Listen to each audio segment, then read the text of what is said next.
I'm back for Dustyus's Best of Five podcast, episode 2. I'm here with Messioso, VRS expert extraordinaire and Oh, general manager of Jesus. Complexity. Welcome to the show. I wish people wouldn't call me that. Do you like that title, kind of being the VRS whisperer, the Messiah?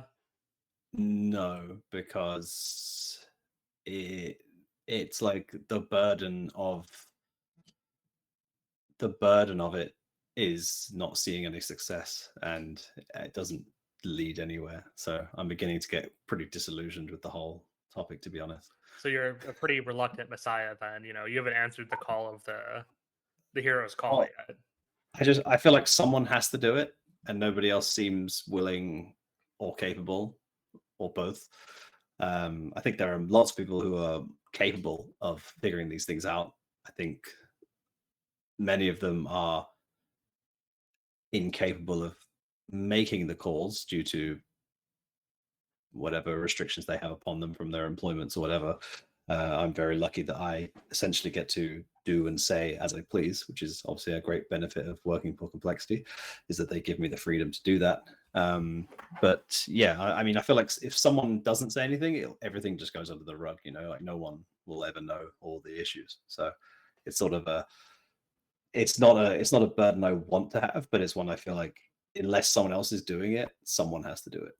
It's definitely a hard position because even people who have like a basic understanding of the VRS, there's only like maybe a dozen, 2 dozen of those people on planet Earth right now. So if you're in a position of being like the one or two people who's actually like a legitimate expert at the VRS, it kind of puts you in a bind where you're like, oh, I am like one of the few people on planet Earth who can speak about these topics and be like an authoritative figure. Because I know even within some of like the bigger orgs and especially tier 2 and tier 3 orgs, you have people who are like admittedly pretty clueless about the VRS and who need help with like a lot of figuring out like the nuts and bolts and like, can I change this player? How does the invite to this event work? What's like the basic deadlines for that? I definitely think you've kind of typecast yourself into a position of being the Messiah simply because you're one of the few people who understand that. Yeah, I mean, it's still happening now. Like, I get probably 3 or 4 teams a week, I'd say, average in my Twitter DMs, like asking questions. What can they do? What can't they do? How does this work? Why does this event invite this guy? Even just like when Liquid just replaced Mongols in Blast, everyone's like, well, they lost the qualifier. How can they do this? I'm like, well, because it was a VRS invite and blah, blah. Like, I think some of it is like just like I don't want to use the wrong word here, but like some of it's just like an obsessive level of understanding of like the rule books and the respective, like both the Valve rule books and the tournament rule books, and just having that sort of general background knowledge of what like should happen in a certain scenario just enables me to like process things a lot quicker than most people I think would, because they would have to like they wouldn't necessarily recognize an issue immediately because they don't have that like kind of built up years of knowledge, which obviously in my background is something that I just have. It's not like a special skill, so to speak. It's just like a thing that it's just sort of been built up over the years. It's sort of ingrained in the back of my head. And then yeah, when you can then apply that to the VRS, it just sort of all works together in tandem. But yeah, I mean, it definitely is. I mean, I say the VRS. The VRS is like a general thing. Obviously, there's the VRS, which is the ranking system. There's the TOR, which governs third-party events, and they sort of intermingle, but they're not. You can't label one problem between the two of them because they have their own weaknesses and their own strengths. And yeah, it's not been the easiest transitional year. I think we can all agree on that. It's been any rule book that needs to be updated like a dozen times after 8 months is probably should have spent a little bit more time in the oven. But I think I'm in a similar position to you because, of course, I think part of the reason you have such an acute understanding of how the Tor and the VRS interface with events is that you do have that background of adminning and tournament operations from your time with Blast and ESL. And on a similar note, I think that's something that's really helped me is having started to run the Dustyus Eagle Master Series. Is now that I'm actually having to come at it from the other side and say like, oh, how do I invite events? What teams can I invite? How does my event interface with like the greater ecosystem? It definitely gives me like a maybe not necessarily an appreciation, but definitely an understanding of how of how the tour and how the VRS work. And with that, it's been a while since we've done a best of five episode. My bad, oops. Apparently, not being home makes that kind of hard to do a sit down podcast. But I want to take a moment to thank our sponsor of the Best of Five podcast, the sponsor of the Dusty S Eagle Master Series, INUI, who are a matchmaking platform that is running events now in North America, the Dusty S Eagle Master Series. If you're interested in signing up, we host one event every 2 or 3 months with a $10,000 prize pool, VRS ranking invites, VRS points up for grabs, and that's all can be found on the INUI platform. And one thing I do want to say about that is a lot of people ask me, why don't you host the event on Face It? Why don't you host it on Gamers Club? Why don't you host it on, Renown or something? And one obvious answer is they're our sponsor. You do the math, figure out, how the sausage has to be made some way. But one thing I do really like about the INUI platform versus any other platform, especially admittedly Face It right now, is to play any matches on the INUI platform, whether that's matchmaking, whether that's tournament play, whether that's qualifiers. You have to go through identity verification in a similar vein to the way Face It does it. But what they do that's very different is, well, for one, you can't play matchmaking, you can't play ladders on INUI without having a verified profile, which makes it a lot harder for people to make alt accounts, which makes it a lot harder for cheaters to infiltrate the system. If a cheater does get on the platform and they get banned, they can't go back and make a new account because they have your face and your driver's license on record with their ID partner.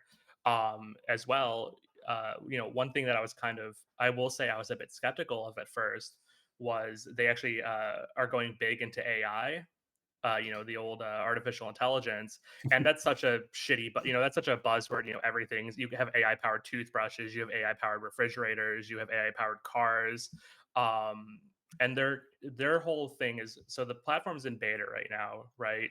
But one thing that I find interesting is they're doing it to be able to analyze player behavior, and they want to see. So here's one example I can give from a situation we had a couple weeks ago.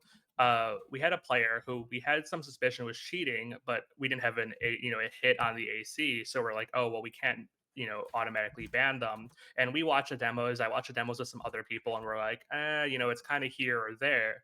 But what the INUI AI system was able to do was once they watched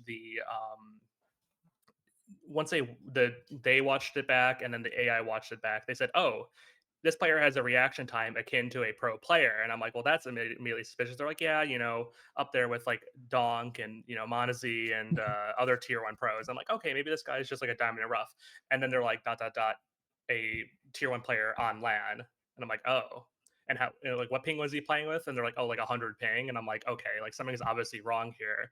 And so that was another, element we were able to bring in with INUI's AI tools to be like, okay, clearly um, this player is clearly not legitimate if they're doing LAN level performances of a tier one player while playing with 100 ping, on a online qualifier. So definitely something I appreciate is that they're trying something new. They're trying to innovate in how we approach integrity, because integrity is such a big issue in North America right now with all of the prevalence of DMA cheats, the prevalence of classic cheats, questions about TO's anti-cheats, especially on some of the bigger platforms, whether they've stagnated, whether they're capable of handling the new reality we're in with Counter-Strike 2. And I only expect things to get better on their end over time. So if you're looking for a new matchmaking platform, looking to give a new product a try and hoping to maybe find a better experience, definitely head over to INUI and see what's going on. We do actually have a qualifier this weekend for the Dusty S Eagle Master Series, so now would be a great time to sign up, as that will be on Saturday. And I'm going to go back to Graham, as I've kind of been hogging the limelight for the past 3 minutes for our ad read. So welcome back, Graham, to the Best of Five podcast. I'm sure you've sat through your fair share of ad reads in the past, but thank you for your patience with that. No, that's fine. That was pretty in depth. Yeah, you got something I've always noticed is, so it's obviously ESL Faceit Group, the Faceit platform, are such a monopoly in the Counter-Strike matchmaking and league play and qualifier hosting space.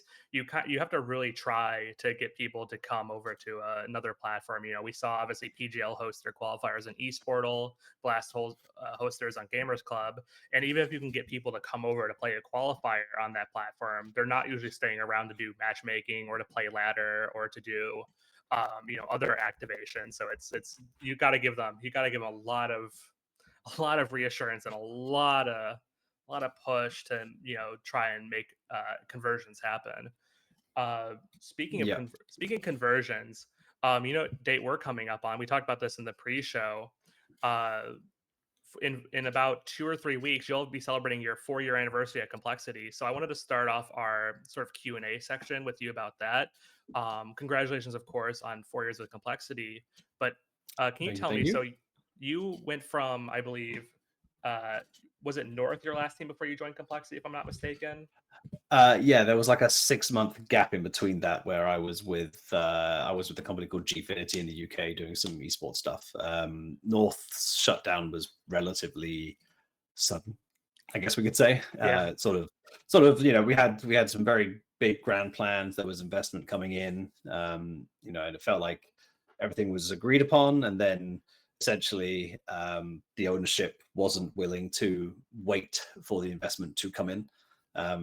They didn't want to have everyone on salaries for another month or another month and a half, 2 months without like having 100% knowing if the investment was coming in. So they pulled the plug on us basically overnight, which was pretty rough to come in on a Friday morning and just find out that everything you've been working on and everything actually was going pretty positively at that point. We knew we needed the investment, but we thought the ownership was sort of prepared to give it the extra like 2 months to like secure it all and do all the due diligence. And then they basically just panicked essentially and pulled the plug on us, which was tough. So yeah, I had to obviously pay the bills, so I went out and got a job for 6 months, which took me out of Counter-Strike, which was quite nice, to be honest. Actually, it was nice to sort of look in from the outside without any responsibilities, to sort of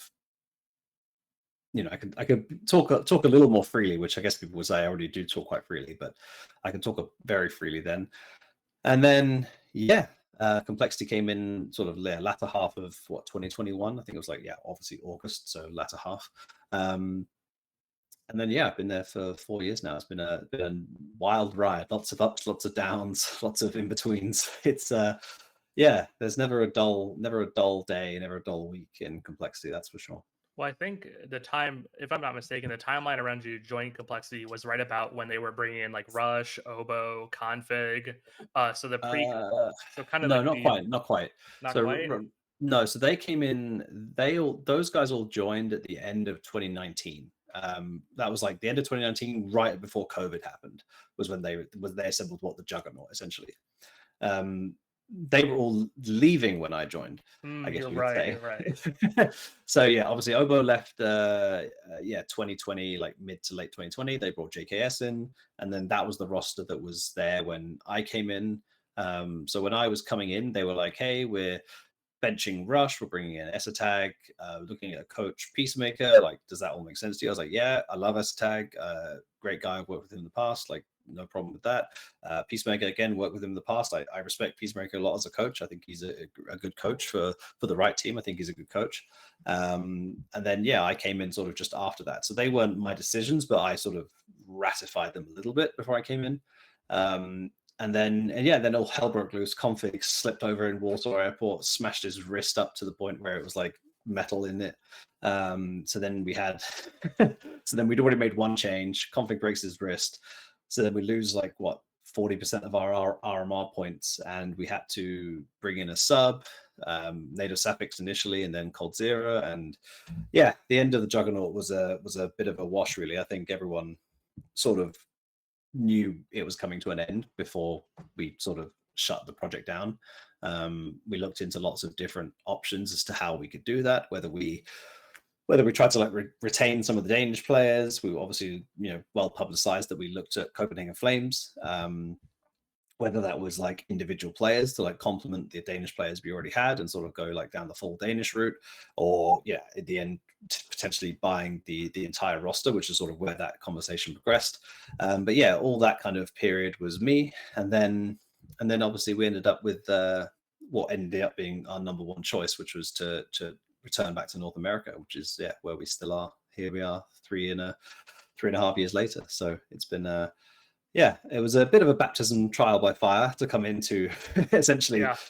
Essentially, you know, we let go all 5 players and a coach within the space of like 2 months since when I joined, and then we had a period where we actually had no players for, well, no active players. We had some bench players, but we had no active players for like 2 months while we tried to figure out, you know, how to fulfill our obligations for the next year. Basically, you know, we obviously had the partnership agreements back then, so like we knew, like, you know, come January 3rd, we had to register a roster for the first blast group stage of the year, and then from there, you know, it was continue. So it was quite nice to sort of get that period of like adjustment in the org and, you know, rebuild a new team, which sort of let me have some, you know, sort of input on how we were going to do things, which was nice. And yeah, I mean, it wasn't the idea when I joined that the Juggernaut would just get, you know, completely sort of ripped to shreds, but it was the natural way I think that things were going to happen with the way that the state that team was in,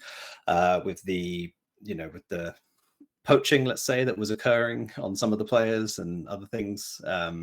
Yeah, it was a natural end, I think, to the team, and yeah, it gave me obviously kind of a nice sort of fresh restart for the organization as well. So.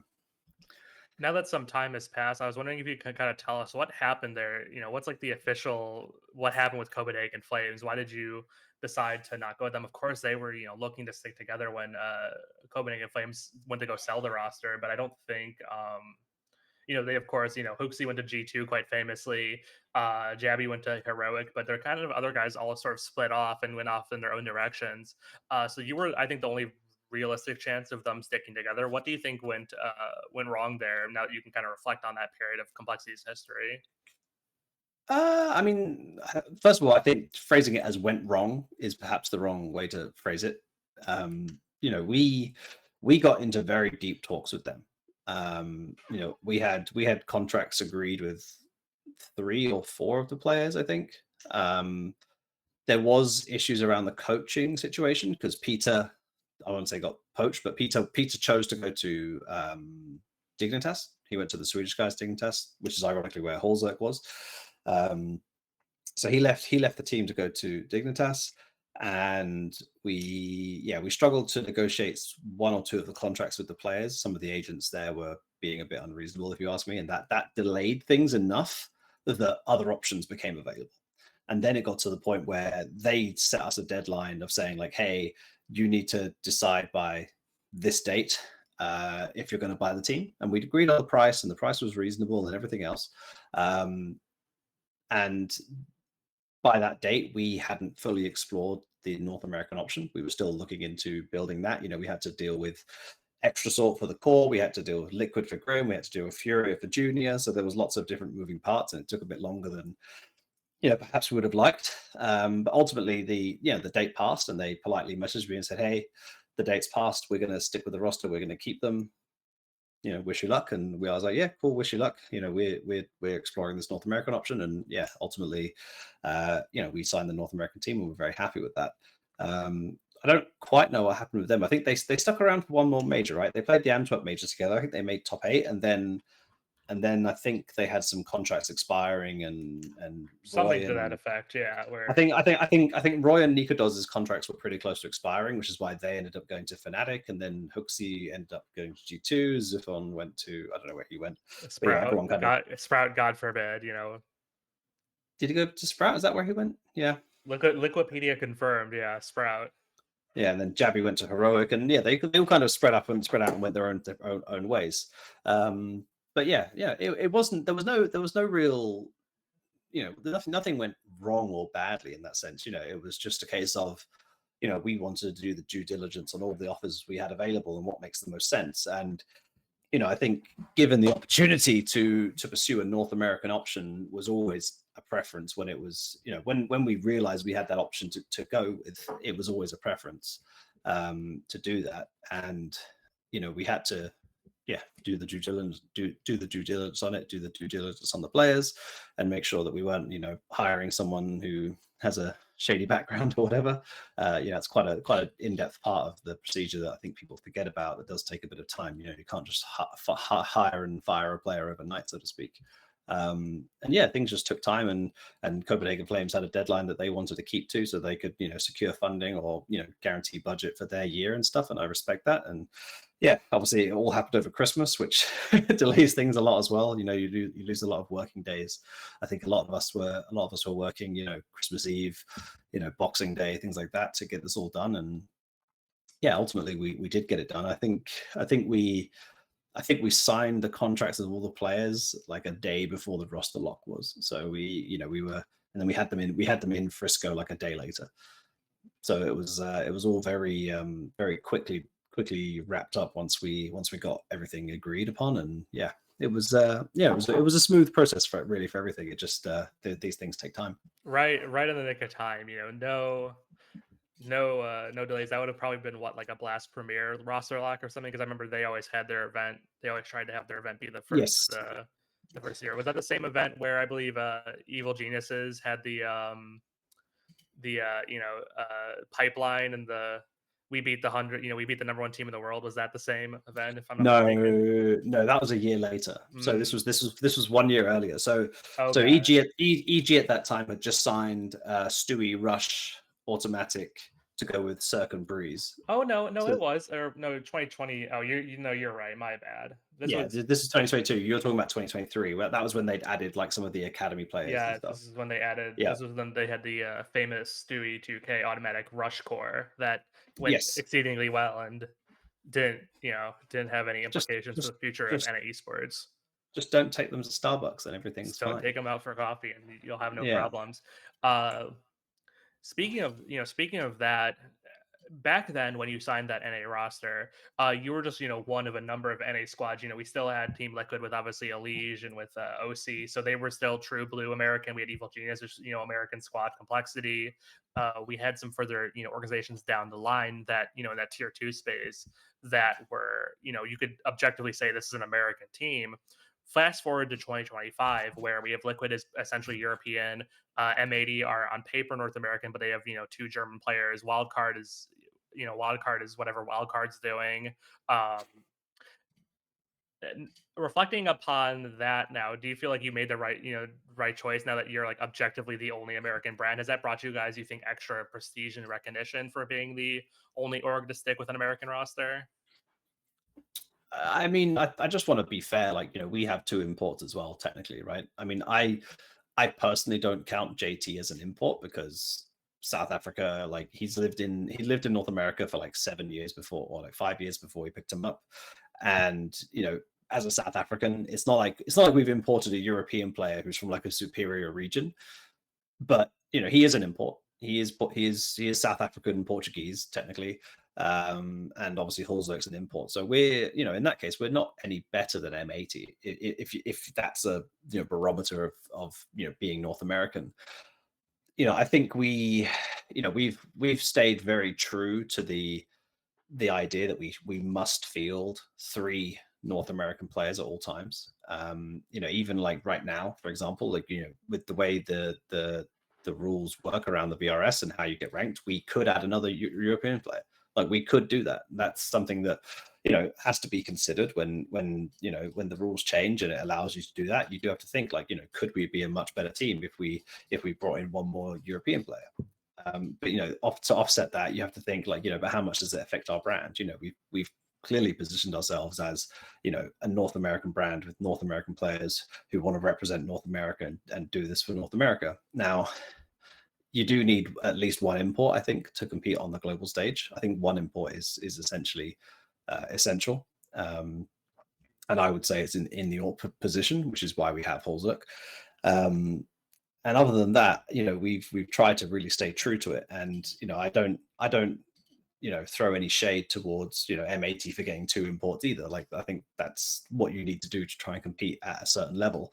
It's all well and good being the top of North America, but if you're top of North America but North America's nowhere, it doesn't make any sense. So I think there has to be someone at the top of North America trying to push the boundaries, and we've done that for 3 and a bit years. Obviously Liquid were there as well for a significant portion of that until they sold us ELEAGUE, really. I think that was the end of their North American existence, so to speak. I know they technically represented Americas and North America for a little bit longer, but they made a very clear change at that point, I think. And it shouldn't, Wildcard and M80, those guys, and now NRG this year more than ever, I think are there with us, sort of trying to push the boundaries. I think what we're lacking right now is we're lacking like the clear number one team who can compete like at the truly sort of global level. I think that was us for the, when we had ELEAGUE, that was us. We were doing that for like a year and a bit. And obviously before that it was Liquid. But now we've sort of got like 3 or 4 teams who are competing at kind of the same level. I still think there's a hierarchy, but we're all sort of at the same level, and none of us can really punch through into that kind of top 15, top 10 consistent level, which is leading to a little bit of stagnation. I think there's no kind of top dog to sort of form the rest of the pyramid. But yeah, I mean, I think North America is in simultaneously both a good place and a bad place, and that's not ideal. Why would you say why good and why bad? I think it's bad that we don't have the like number one team. I think you need that kind of natural hierarchy within the sort of regional ecosystem to allow one player movement up and down. When players improve, there should be a team they can go to. Right now, it feels like the best players on their respective teams are kind of stuck because you can't build a composition of the 5 best players in the region. And that leads to stagnation of all the players and all the teams because none of them can get that consistent level of experience to push the region forward, which is both good because we have lots of good players on good teams, but because it's bad because they're all stuck on different teams. Do you think that's something that's going to happen, whether it's Complexity that does it or another org does it, that eventually, do you think it just as a natural progression of history from what we know of like Counter-Strike history? I would say like for example in Sweden 1.6, all the best Swedish players would eventually end up on one team. Do you think that's something that can happen today and something that will happen where all the best American players will end up congregating on one team, or is that something that you don't think is possible in the current NA ecosystem?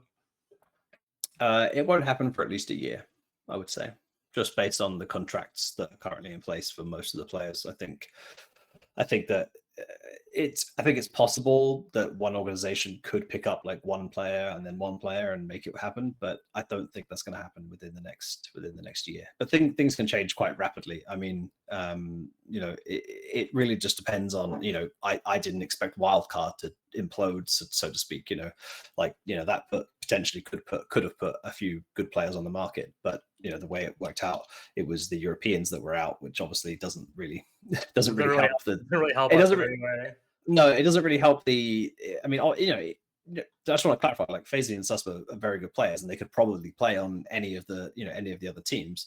But most of them, aren't looking for more imports. They're looking for North American players, right? So it's about trying to get all the North American players onto one team rather than. I mean, anyone can technically go out and get a European import, and well, M80 can't, but anyone could technically go out and get a European import and try and improve their team, but it's not the ultimate goal, I would say. Like, I think it's quite clear that most of the teams do want to represent North America in some way, but they're also willing to take the I don't say the easy route because it's not the easy route. It's the necessary route, I think, into trying to stay at that higher level, which is importing a European player generally. I do say, us, like we're, you and me two red-blooded Americans. I do admittedly forget sometimes that you're a Brit living in Denmark, and then maybe the call of American nationalism doesn't ring as true for you. And you're like, well, let's balance it with the European players, and the European players are good, and Fuzi's a great guy, and da da da da. And I mean, of course, I do think Fuzi and Susper are great players, and we'll talk about Wildcard a bit later during the news section. But I think definitely confused, upset by what happened with the wildcard roster. And they've, we talked about that, of course, in the pre-show a little bit, like how that'll affect them down the road. One thing that's been affecting Complexity for a while is, of course, the Complexity coach search is still ongoing. We're in month 5 of the coach search. I was wondering if I could get any update from you on that, of what's, for one, what's up with the search, and two, what is Complexity looking for at a coach at the spot? Because obviously, TC, Adren, and Myther all bring sort of different qualities to the table. So how's the search going, and what are we looking for? I mean, the honest answer is the coach search is going bad, Jeff, because if it was going good, we would have had a coach in the last Well, 5 you months. got me there, yeah. No, I mean, it's one of those things where, yeah, as you say, like, TC was very far from a bad coach. He was a very good coach. We've been quite open and upfront that a lot of the issues around that were financially based. Not that he was being overpaid, but that he was being paid at a level that we weren't willing to sustain anymore, essentially. So, it's nothing against the quality of his coaching. And as far as I know, he's gone on to Passions and is having a good time and is having a good effect over there. They won a LAN event, even though I don't think he understands any Ukrainian. No, it's very random when you think about it. Like Yeah, it's very random, but it seems to be working. Like I they think don't he's speak a English. He fantastic doesn't coach. speak Ukrainian, but somehow they make it work. Yeah. I think they've had someone else like live translating scrims for him, like in the comms, like live translating everything so he can follow along or something. But our relationship goes, still really good. I talk to Tion fairly regularly, and it's there's no hard feelings or anything there. But he's a great coach. We had Adrian for the major again. The guys really enjoyed working with him. Got a lot more sort of deep into the really tactical stuff, which I know the guys liked, and Myther as well. The guys were extremely positive about that. We were quite open with the fact that was only going to be a temporary solution, as in not a solution because that's the wrong word, but like a temporary Band-Aid. Yeah, it basically, like, we had 2 LAN events coming up. I didn't want to do the egotistical thing of put myself as coach again, because the guys deserve more than that. So I wanted to make sure we had someone in place, but I also didn't want to frame anything as like a trial for someone, because if you give them a trial by fire, by giving them like a week or 2 weeks, and then it goes badly, they may still be a good coach, but you haven't had the time to fully assess that. And I didn't want to throw someone into that kind of situation where I'm not sure if this is the right guy, but I'm going to give you a chance anyway. And then you sort of waste a bit of time trying to figure if things are going to work, and maybe the guy's not quite as assertive as he wants to be, because he's like, oh, I'm on trial, I want the guys to like me, things like that. Whereas like Torbjorn is someone, Torbjorn is someone that I knew back from North. He was at North when I first joined. I know what he's like, and I know that he's going to come in and do the best job he can do, regardless of what anyone thinks of him. And yeah, I mean, that's what he did. We were very clear, like, he is not going to be the coach for us long term, because various reasons, financial, whatever. It was never going to be that we were going to work together long term. So he agreed essentially to come down and work for us for sort of lower than his normal rate, and would expect to spend 3-4 weeks with us. And because we knew it was temporary, he was able to just go in and just like say everything he wanted to say. He was able to be brutally honest. He was able to, like, really sort of get into the nooks and crannies, and really sort of dig deep with everyone, because he didn't have that kind of looming threat of, oh, I hope the guys like me because I want them to hire me full time. He just came in and said, like, hey, I'm here for 3 weeks. Like, you can take my advice, or you can ignore it. But like, I'm going to do my best every day. I'm going to come in and give everything, and you guys can take it or leave it, basically. And I think that mentality helped us quite a lot during those events, because we sort of had that. We didn't have that pressure of like, will he, won't he, will we stay, will he want to join? No one had to sort of pretend the situation was different, or could be different in the future. We knew what we were going into, and we knew what was going to happen at the end. So, and again, it was also that kind of aspect of the more coaches we work with, and the more coaches we talk to, and whether it's me coaching, whether it's Adrian coaching, whether it's Torbjorn coaching, we begin to figure out more and more like what it actually is that we value. And what do we value?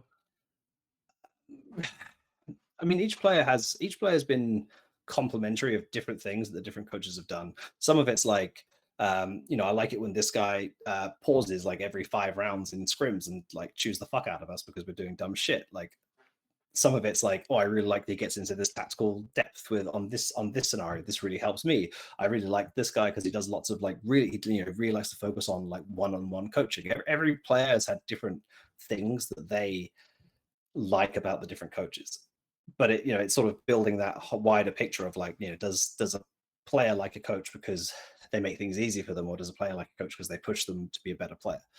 So it's also figuring out like, reading between the lines of what they're all appreciating, and obviously the coach also has to work well with me as well. We have to be like a sort of a tandem pairing in how we sort of manage the team, sort of from above as well. So some of it also is how I think they would work with me as well, because I would rely on them, they would rely on me a lot to sort of help get through things. So yeah, it's a complicated situation, and I think it's not one that's resolved very easily if you want to take the time to do it in what I believe to be the right way.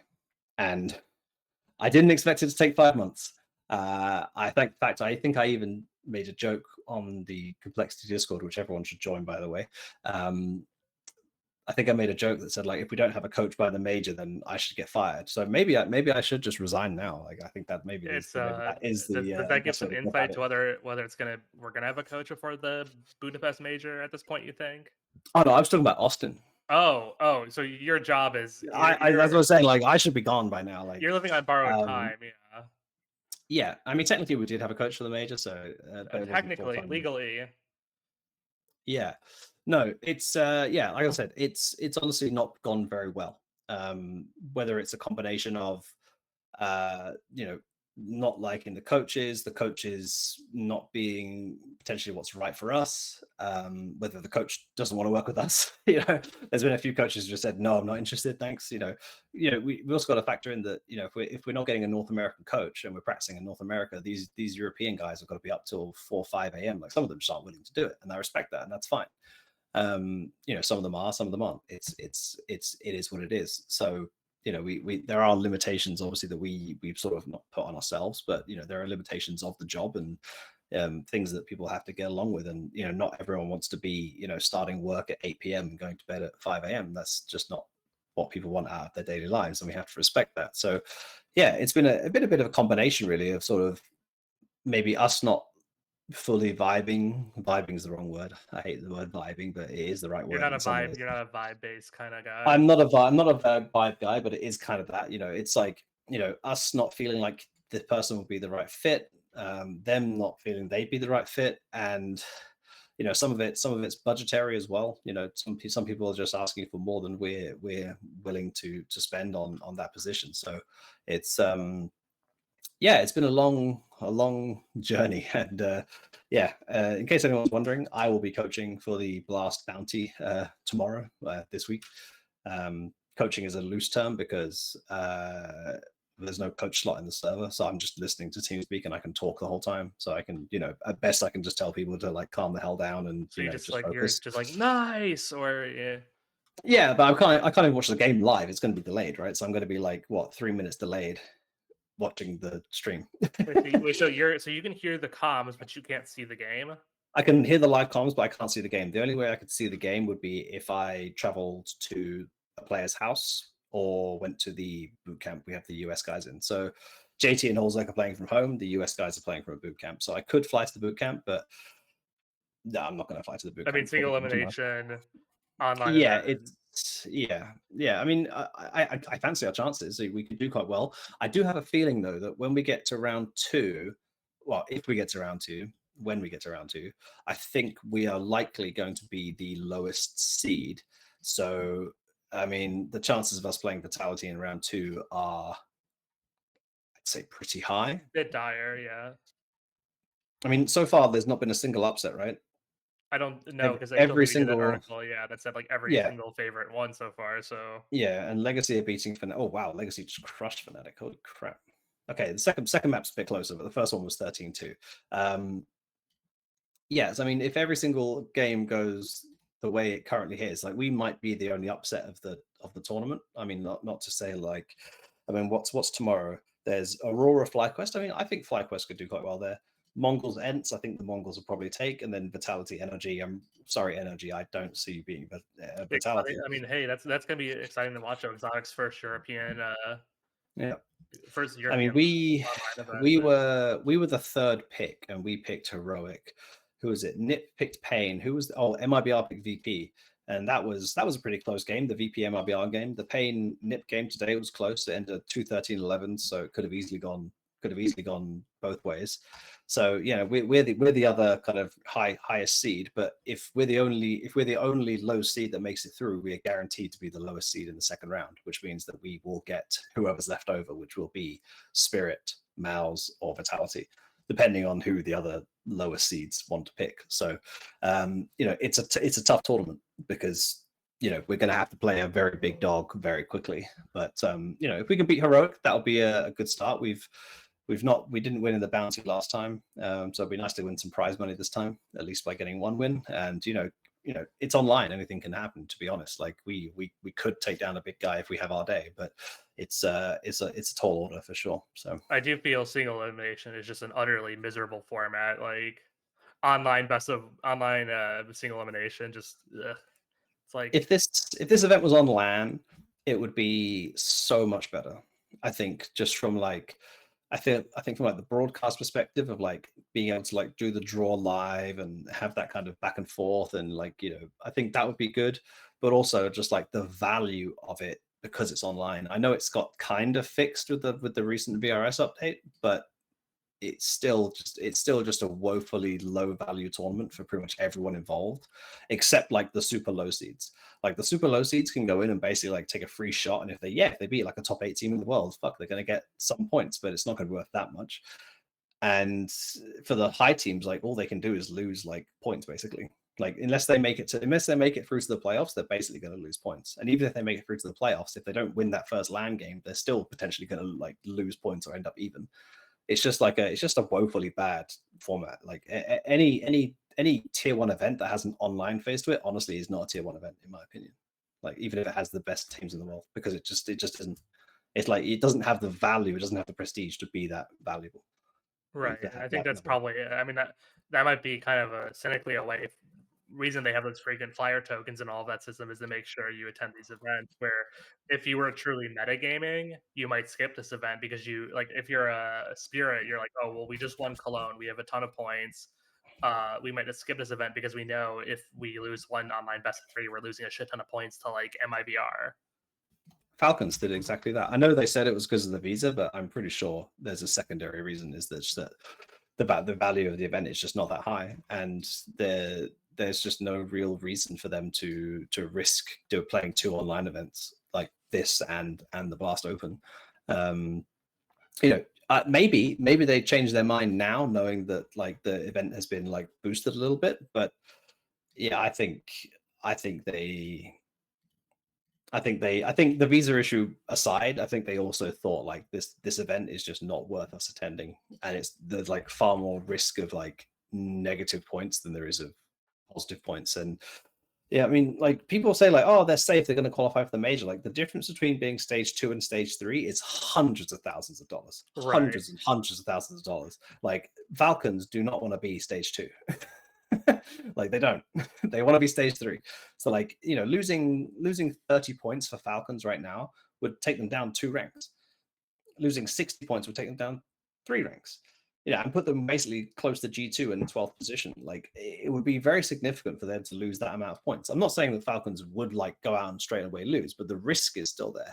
And if you're winning 5 points but losing 30 points, it's like is there that much value? Like do Falcons need like $100,000 of frequent flyer tokens or $200,000 of frequent flyer tokens? Probably not, right? But they would love to be in stage 3 of the major. They'd love to get that automatic berth and get further along in the major. So I mean that pushes them 3 wins away from making it to playoffs, and that's a big brand goal of theirs, is to be like, look, we're elite team, we spend all this money, look, we're elite, we promise, trust the plan. Yeah, I think they are probably the only example of that, where it's like, do they necessarily need the sporting revenue to support their endeavors? And they probably say, no, we don't. I mean, I'm putting words in their mouth, but that's my guess, right? It's probably a fair. So I mean, it's probably a fair guess with the way they've been that, spending. that's not to say they wouldn't like more sporting revenue, but I would. like, you know, can they afford to forego it in terms of building up towards their main dream? And like, you know, I've worked briefly with Lars Rubbel on Astralis. He's obviously the sports psychologist now at Falcons. Like the way they plan their sort of season out is to peak at the right time, right? And I guarantee that peak is if it's not Budapest, it'll be the next major after that. It'll be Cologne, you know. Like they will build their season out to be like, hey, it doesn't matter if we like, you know, if we're building up in these early tournaments. It doesn't matter if we skip a few tournaments. Our goal is to peak here. And I imagine based off what happened in Austin, that will be their number one and pretty much only goal for this season. So anything that could be a detriment to that, such as losing unnecessary points in online tournament play, is just not worth it for them. I will say, they may have genuine visa issues, and they may also have allegedly may have genuine visa issues. I will say behind the scenes, by the way, you know, at the start of the show, off camera, you're like, oh yeah, it looks like those views are like really tiny, and it looks like you're trying to like screen share. Well, apparently I was trying to screen share nothing. So for the viewers who are watching this on YouTube, your face is now like 95% bigger than it was originally. Oh, yeah. Really? Oh yeah, look, I did say that. It made no sense why it would be that small. It's there's a little switch I didn't turn on. So now we're actually like center focus instead of a blank background. But you know, nice. Live and learn. It's been a while. It's been a while since I've done one of these little podcasts. So that's fine. That's fine. Moving on to, so we're going to start getting to the news section soon. But one other thing I wanted to ask you about is we saw. Okay, just want to clarify. Electrolyte tablets. They're not pills. It's a drug-free. This is a drug-free, work-safe workplace. Yeah. They are electrolyte fast chews. What do those do for you? To give you? I don't know. Sometimes I feel like I have a bit of a low electrolyte imbalance. Do you feel it? What does it feel like? I'm a pretty heavy sweater. So when you sweat, you lose salt through your sweat, and that dehydrates you. So there you go. Just getting some extra hydration, just to get you a nice salt lick off camera. It's because I've got two lights on my camera on my screen, right? So it's quite warm in here. So my room is miserable right now. I did Georgia summer. I had to turn off both the fans in my room because you can hear them on the recording. So I had to turn off both fans. No aircon. So I have aircon too, but my wife stole my fan. I used to have a fan over there. She stole it and put it out in the living room because the kids were getting warm. the kids should get warm. They haven't suffered like me. Exactly. The kids should eat the dirt. The kids should get warm, get water in their ear. They have experienced all the trials and tribulations of the natural world. Yeah. One final thing for our Q&A section before we hop right into the news is we've heard a lot of rumors, a lot of speculation, a lot of commentary from all these orgs in the COD space. You know, the classic trio of Envy, 100 Thieves, Sentinels. All these orgs have been sort of baiting a return to Counter-Strike, you know, especially Envy, who says like we want to have a Counter-Strike team again explicitly. Yeah. What are your thoughts on these orgs pivoting back into the Counter-Strike world, and what advice do you have any advice for them that they could about how they should, you know, approach a return to Counter-Strike in the world of VRS? I think they're just baiting for engagement, to be honest. Hell yeah. Because I think if they wanted a team, they could get one. I think they genuinely do want a team. I think they want a team at like a certain level, which they can't get with the current funding they have. And I think that because they don't have the funding, they obviously can't get a team. So they're kind of engagement baiting, hoping that someone will come in and help them fund the team and allow them to get the team. But I think like if they wanted, you know, there are unsigned teams out there right now in North American Counter-Strike or even in European Counter-Strike who, you know, they could work with if they wanted to get back into Counter-Strike. I mean, I think you could genuinely pick up a North American Counter-Strike team right now and make the major if you got the right pieces together and you did it quickly. But it's not fully likely that could happen. But like you look at Getting Info, like they're like one event away from qualifying for the major. Like if you wanted to take a punt, you could do that, right? I was thinking about that actually the other day. You know, Getting Info, like you said, are right on the cusp of earning enough VRS points. You know, they could go to one blast or win a frag or Just from frag, they could easily do do it. I mean, something, do something relevant. Do you think the players on that team, do you think their legacy still looms large enough that that would never happen? Do you think that's something? Because I do, I do admittedly say, like, in my world, I know the lore of all these players. I know, like, the discussion around all these players, and I think of them as like super salient issues.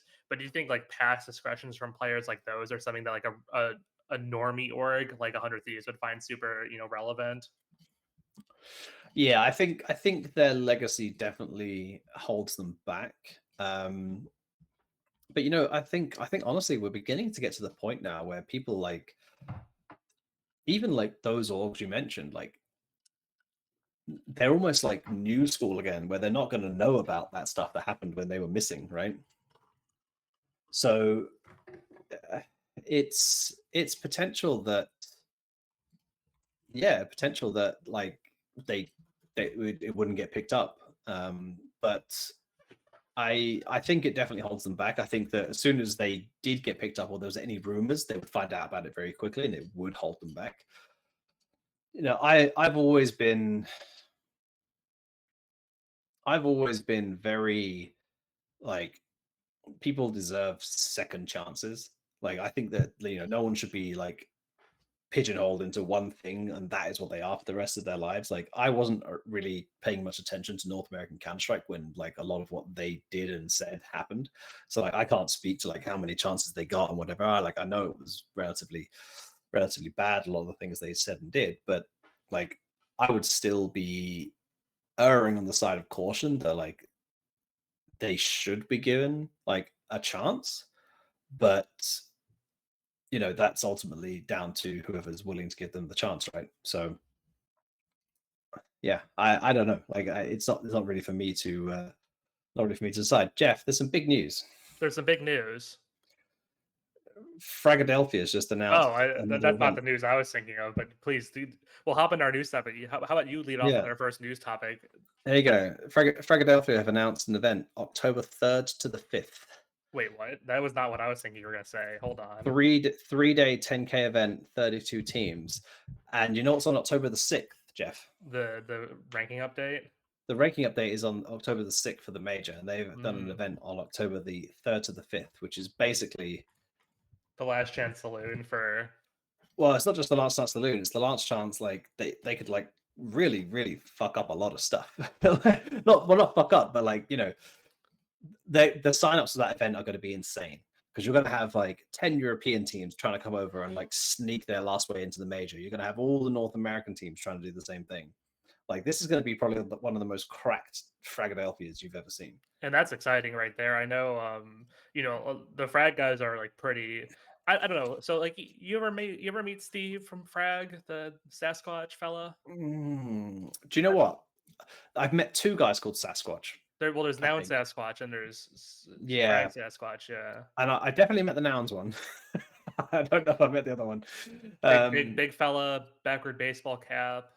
Dude, big fella in America, like, you're really not narrowing the field there at this point. Like, Yeah, like whatever. Anywho, he, he's sort of like, he personally is ambivalent about it because he's like a very like, like NA, like very defend like the NA. I want this to be like grassroots and shit. But I know like a lot of the other like frag guys are very excited about the prospect. Like when they had like Nip come to Frag Vegas early in the year, they were very excited yeah, about that because that's obviously something that a TO like Frag can definitely leverage and to say like to sponsors like, hey, back last year before VRS, we only had a couple top NA teams now, but now this year we're having like Nipcom, we're having, I heard a rumor that Mouse Sports wanted to go to the first Frag after the player break, but they were like, guys, this doesn't make sense for you, and they pulled out. But it they're makes like absolutely no sense from us. zero sense, zero sense. Where's the logic? But having a frag event where it's like MIBR, Fluxo, Passion UA, uh, like you said, Nip, Astralis, even possibly if they really need points, it's stuff like that. That's big for a brand like Fragadelphia to be able to attract players, and that's kind of probably the Oh main yeah, upside of the VRS is that like a TL like Frag can do the event that they've always run, but they can attract like big names without changing any of their operations. Yeah, it's like the VRS system right now is reinvigorating grassroots Counter-Strike. The issue now is that Fragadelphia will become not grassroots Counter-Strike because it now has that elevated status. And the truth is that LAN events like this should not be rated, should not be ranked the same way they are. Like, it is an injustice that like winning a match at Fragadelphia is the same as winning the major final in terms of the VRS. But it at the same time, like, I don't want to diminish the fact that it's really good. Like, it's really good that grassroots Counter-Strike is getting like this boost. Like, it's great for Fragadelphia, they can do that.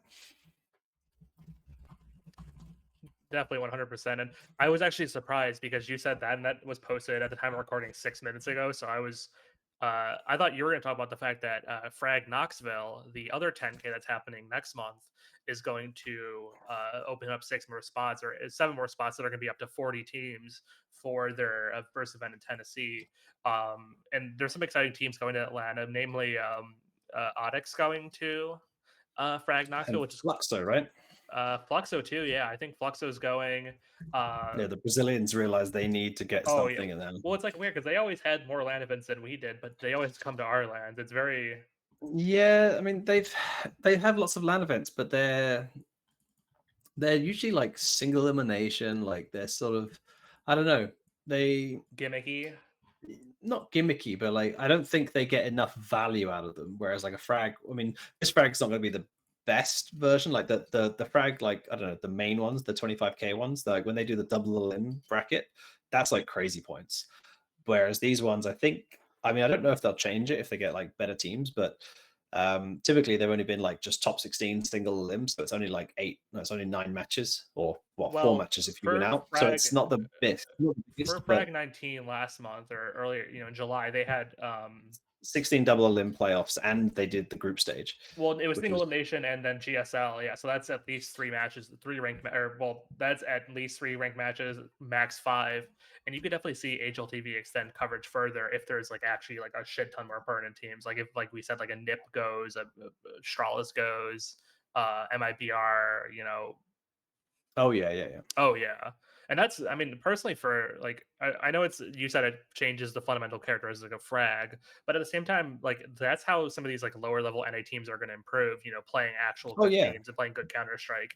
And quite like some of these people who go and, they win like 4 rounds over the course of like 6 maps, like they're the lifeblood of our scene, and they kind of are the base, and they're like the new players and all that. But at this stage, I think I would rather prioritize like the well-being of a team like Marsborn, who can actually like play a good series against like a real team and gain experience from that. I did see on the Fragadelphia Discord, there's some guy who was like, "Oh boy, I'm so excited for Knoxville. This is my first LAN ever," and they're going, and he's gonna get like seeded against like Coldzera in his first ever LAN event. He's gonna get rammed by. I mean, looking at it right now, because they have to seed by VRS, right? Yes. Looking at it right now, I mean, I know who the number 1 seed's going to be. Oh yeah, do you? Yeah, you have some idea who the. I have an idea who the. I mean, okay, that's not entirely true, because I know some of the teams who are going to try and buy these 7 extra tickets. So it's going to be a things will change. There are going to be some good European teams coming out. A coach from a undisclosed organization reached out to me, and he's like, "What can I do to make sure I get a ticket?" Or he's like, "Oh, it's sold out. Like, is there any way I can get it?" And I'm like, "Oh, well, they're going to do another wave of sales if they have enough space." And I could kind of heard at that point, they're like, "Yeah, we'll probably be able to move tables around, put in a couple extra power strips, et cetera, et cetera." And I'm like, listen, when like it comes up, like when the tickets go on sale, like you need to have like the 5 players like in a boot camp set up, the coach, the manager, like the owner, like all just fucking set up like F5, like you're trying to buy like concert tickets, because just buy all 7 tickets and then resell them to whoever you want to sell them to. Yeah. No, please, guys, don't do that. That would be that's kind of messed up, but that's fucked up. Which means someone's definitely going to do it. One of these frags will have like. I think there's going to be at least one team that buys 2 tickets accidentally. Falcons will buy like 32 tickets and then. No. Falcons don't know. Like right now, the teams you're looking at are like the ones who are super desperate other ones, well, especially for LAN wins, the ones who are super desperate are like the teams who are like on the cusp of stage 1, right? So like in Europe, it's like teams from, I don't know, rank like 12 to 23 kind of thing. Like all those teams with like a few LAN wins, because they don't typically play LAN events. That's like the one point where their points value of the VRS is lacking, right? It's in People theory think anyone. people think like just win matches, get more points, but like a lot of people forget like the different pillars and how you can earn points. It's anyone And below Bet Boom, yeah, which is like a lot of really good teams. Like you got your Bait, you got your Ecstatic, Fnatic might go to a frag event at the last minute. Nemiga, if they can get I mean, visas. Fnatic are at Draculan with us, right? So, Big. yeah, I mean, there's definitely quite a few teams. Some of these teams are already the teams that attended the Glitched Masters, right? You know, Passion, Fnatic, Nine, Ecstatic, Well, Nip, here's one for you. TNL. You know, those kind of guys. Here's one for you. If you're a new org like Foot and you've just signed Navi Junior and you want to make it to your first major with the organization, if you have the money, you're going to do whatever it takes to get enough VRS points. So you could definitely see a team like Foot, Fruit by the Foot or whatever you want to call them. I don't know. Yeah. FUT, go to this land and be like, hey, this is like our way into the major. ENCE is on the cusp. ESC wouldn't be making the major right now. Yeah. Kolisze, the Polish guys, they had a great experience winning that land. Yeah, but they're not on the cusp though. They're 200 points away from 16th. Like Liquid right now are in the last EU slot, right? Liquid at Bet 16. Boom, as I thought. Must have changed today then. Right now it's Liquid at 16. Okay. I mean, 200 points I don't think is a lot, is it? It was Bet Boom on the official ranking, but as of the live updated ranking, it's now Liquid. I mean, 200 points is like 5 LAN wins. You can get 5 LAN wins at one Fragadelphia. Not at the 10K ones, because it's 16 team double elim is all that they cover, because they don't cover the group stage. I mean, but you say that, but if there's if the team quality is a lot higher, I don't think they'll cover the group stage for this one somehow. Like because the group stage will be every single team, right? It'll be every single. That's true. Whereas the group stage they covered at Frag 19 was like teams had qualified into it, right? Yes, I was there. It's true. And Frag 19 was a 35K, so like, yeah. I mean, I don't think they'll cover the groups. I mean, who knows though? They could like. The sky's the limit for who could sign up for Frag Block 2. If it is legitimately just all top NA European and Brazilian teams, that's an international LAN. HLTV might just say fuck it. If we have to cover a couple random NA squads getting blown out to cover, Oh no! For the block, the one that will be in October, like I think that's going to have an insane level of competition. Like I think every team is going to be there. Like every team we just mentioned, the European block. I think all the top North American teams. I think Brazil will send teams. What events does it clash with? It must clash with Pro League, right? Oh, I don't know. Let me. It must be Pro League, because stage 1 of Pro League counts towards the major, but stage 2 doesn't. So Pro League must be the tier 1 event. Pro League oh no, it's gonna be stage 2 of Pro League, yeah. Because Pro League runs but can the stage 1 teams make it back? I don't think they'll get back in time. They won't get back in time. Wait, isn't that? Or no, stage. They could. Okay, so stage 1 ends on October 1st. October 1st. This event starts October 3rd. They'd have to fly. They have to expect that they're going to get knocked out of Pro League and sign up to Frag. That's fucked up. That's fucked up. Because then you're like you're taking a spot from another team on the expectation that you fuck up at Pro League, which is like wild. Yeah. What other events are going? Which while we're here, by the way, guys, people asked us like, why did you reject the invite to like CCT or ECL Cup 1? Same thing for us. Like if we made it through to the bounty next week, we wouldn't be able to play. So we just declined the invite.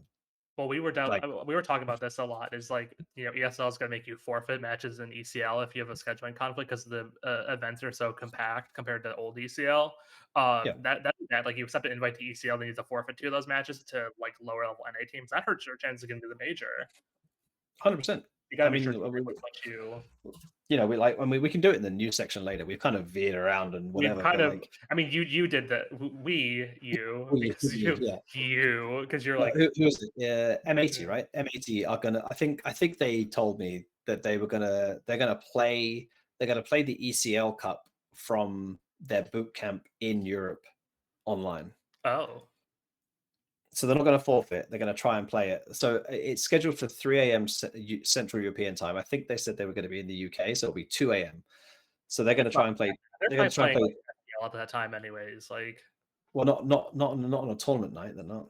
I hope. yeah. No, I'm saying, I like hope to us, that's, like, really late at night, but for, like, a player, like yeah. But what I'm saying is like they may have a match that day at like 11 a.m. and then oh, have to stay up till 2 a.m. to start a match, finish at 5 a.m. and then play again at midday. or they Right? could just win really quickly. Well, but they're going to be playing online, and bear in mind it's also like during the playoffs at that point. So like it's M80. They're going to be playing against like Wildcard, M80, NRG, Blue Jays, Mars. Getting It's going to info, yeah. be the decent level of top North American teams when they get to that point. Like I respect them not trying to forfeit, but like it's going to be tough. And like if they lose twice to those teams, like that'll be minus 25 probably each game, so probably minus 50 Oh, yeah. points.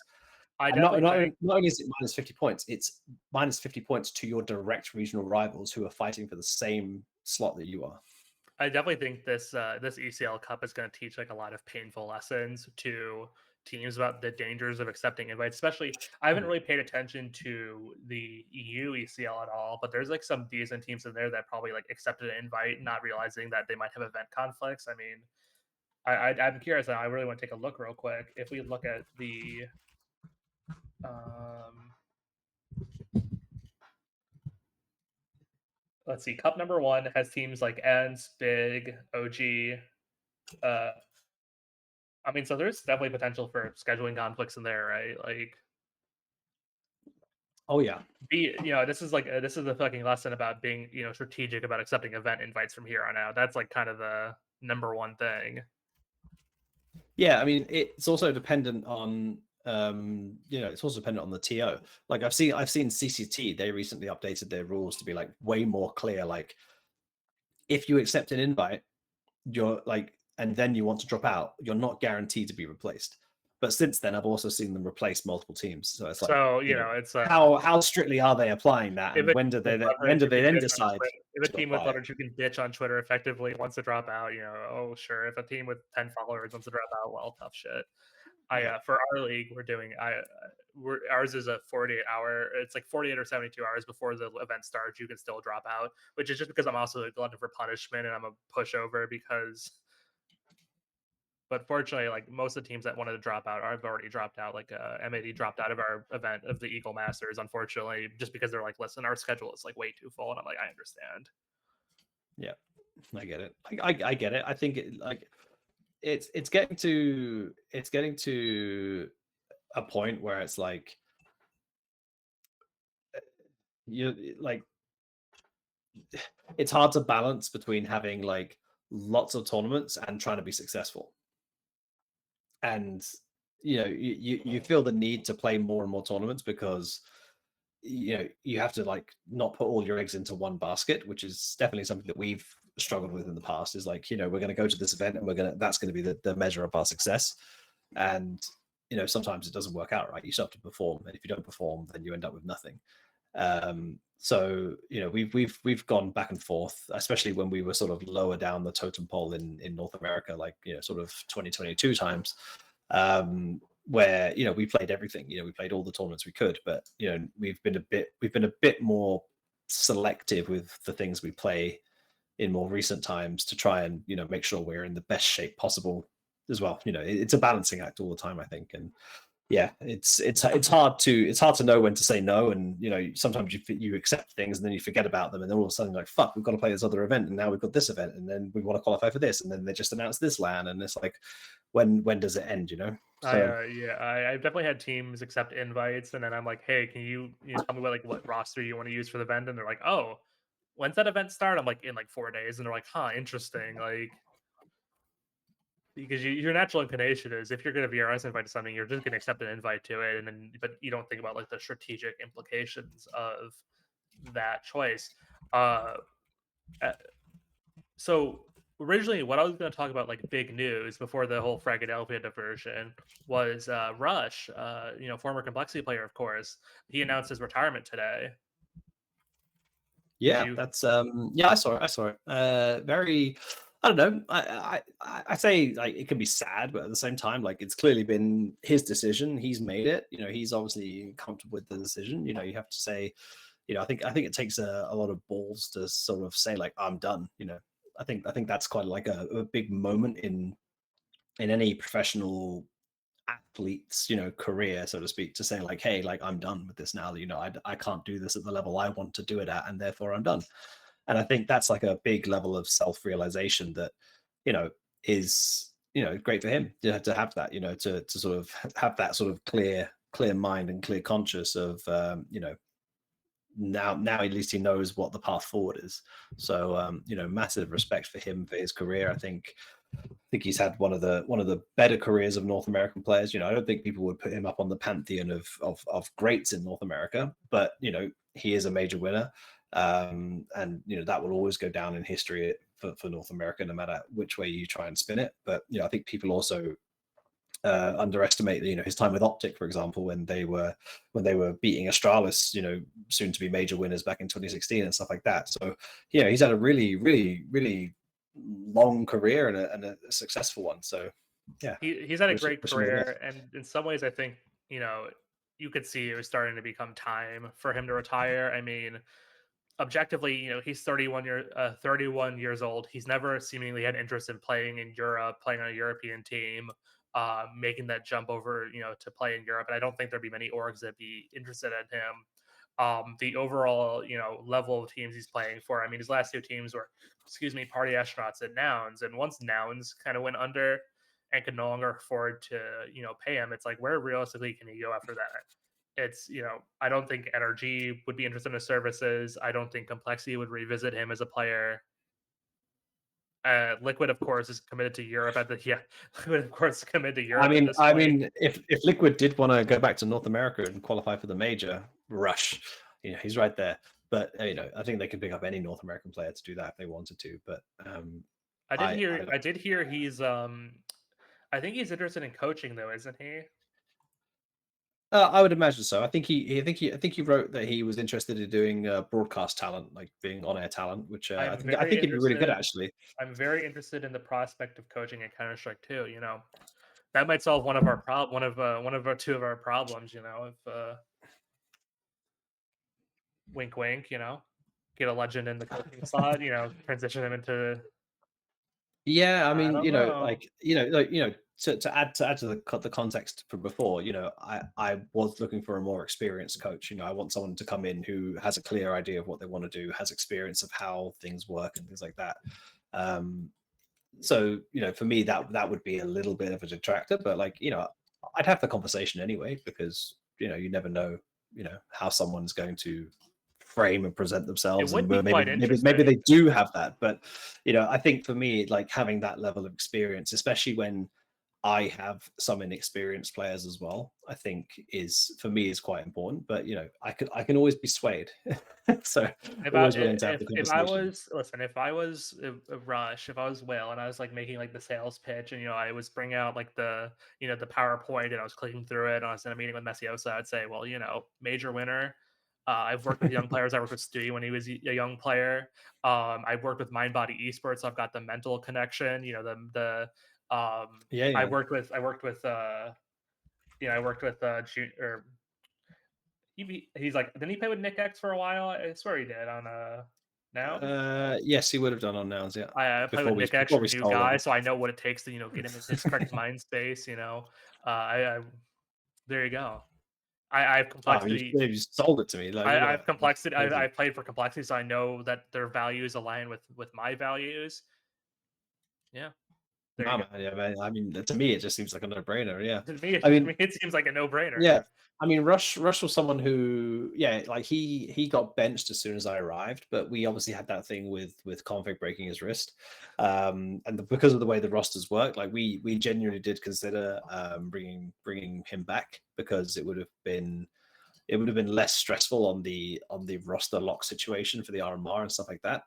You know, and fair play to him. He was out hiking somewhere, like camping in the middle of nowhere, and he took a phone call on like terrible On a signal. satellite And phone, you know. yeah, pretty much, yeah. And we had like a half an hour, 45-minute conversation. You know, I was kind of like, hey, you know, obviously we've known each other for a while, but like, you know, it kind of introducing myself, you know, what I was going to do with the team and everything else. And at the same time, you know, he's obviously just been benched. He thinks he's got nothing to do with the team anymore. He thinks he's getting sold or let go or whatever. And, you know, awkward situation all around for everyone, really.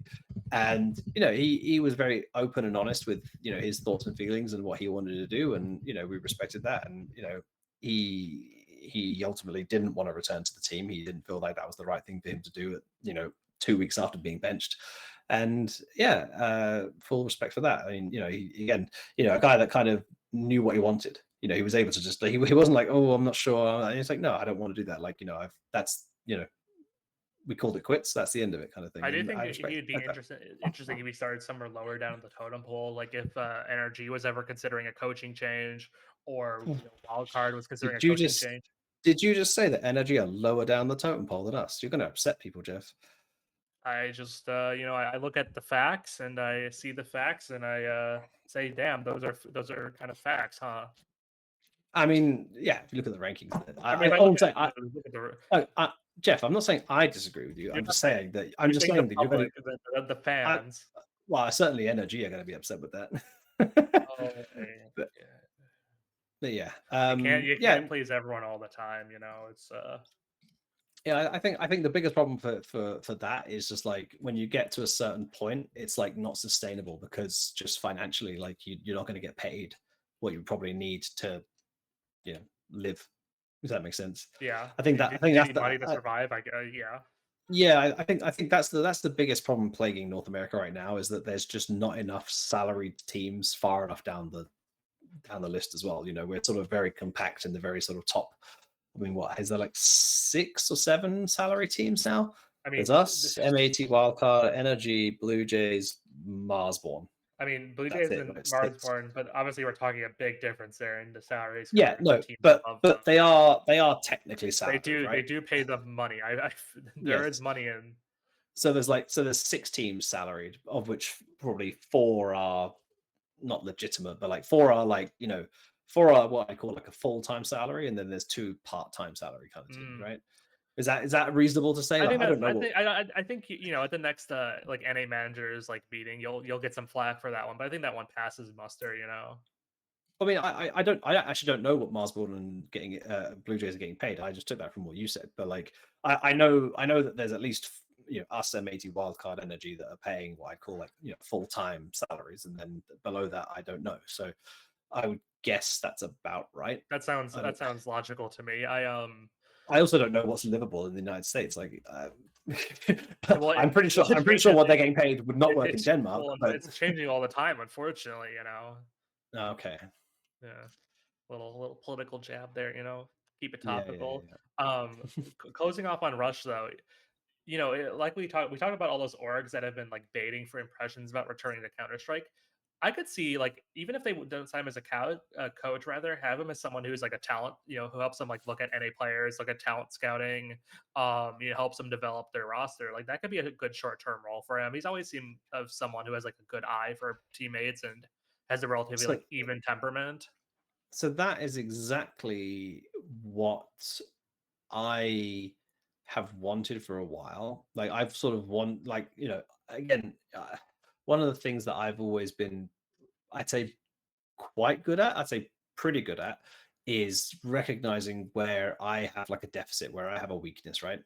And one of those things is obviously, you know, I'm not a pro level player or a former pro level player.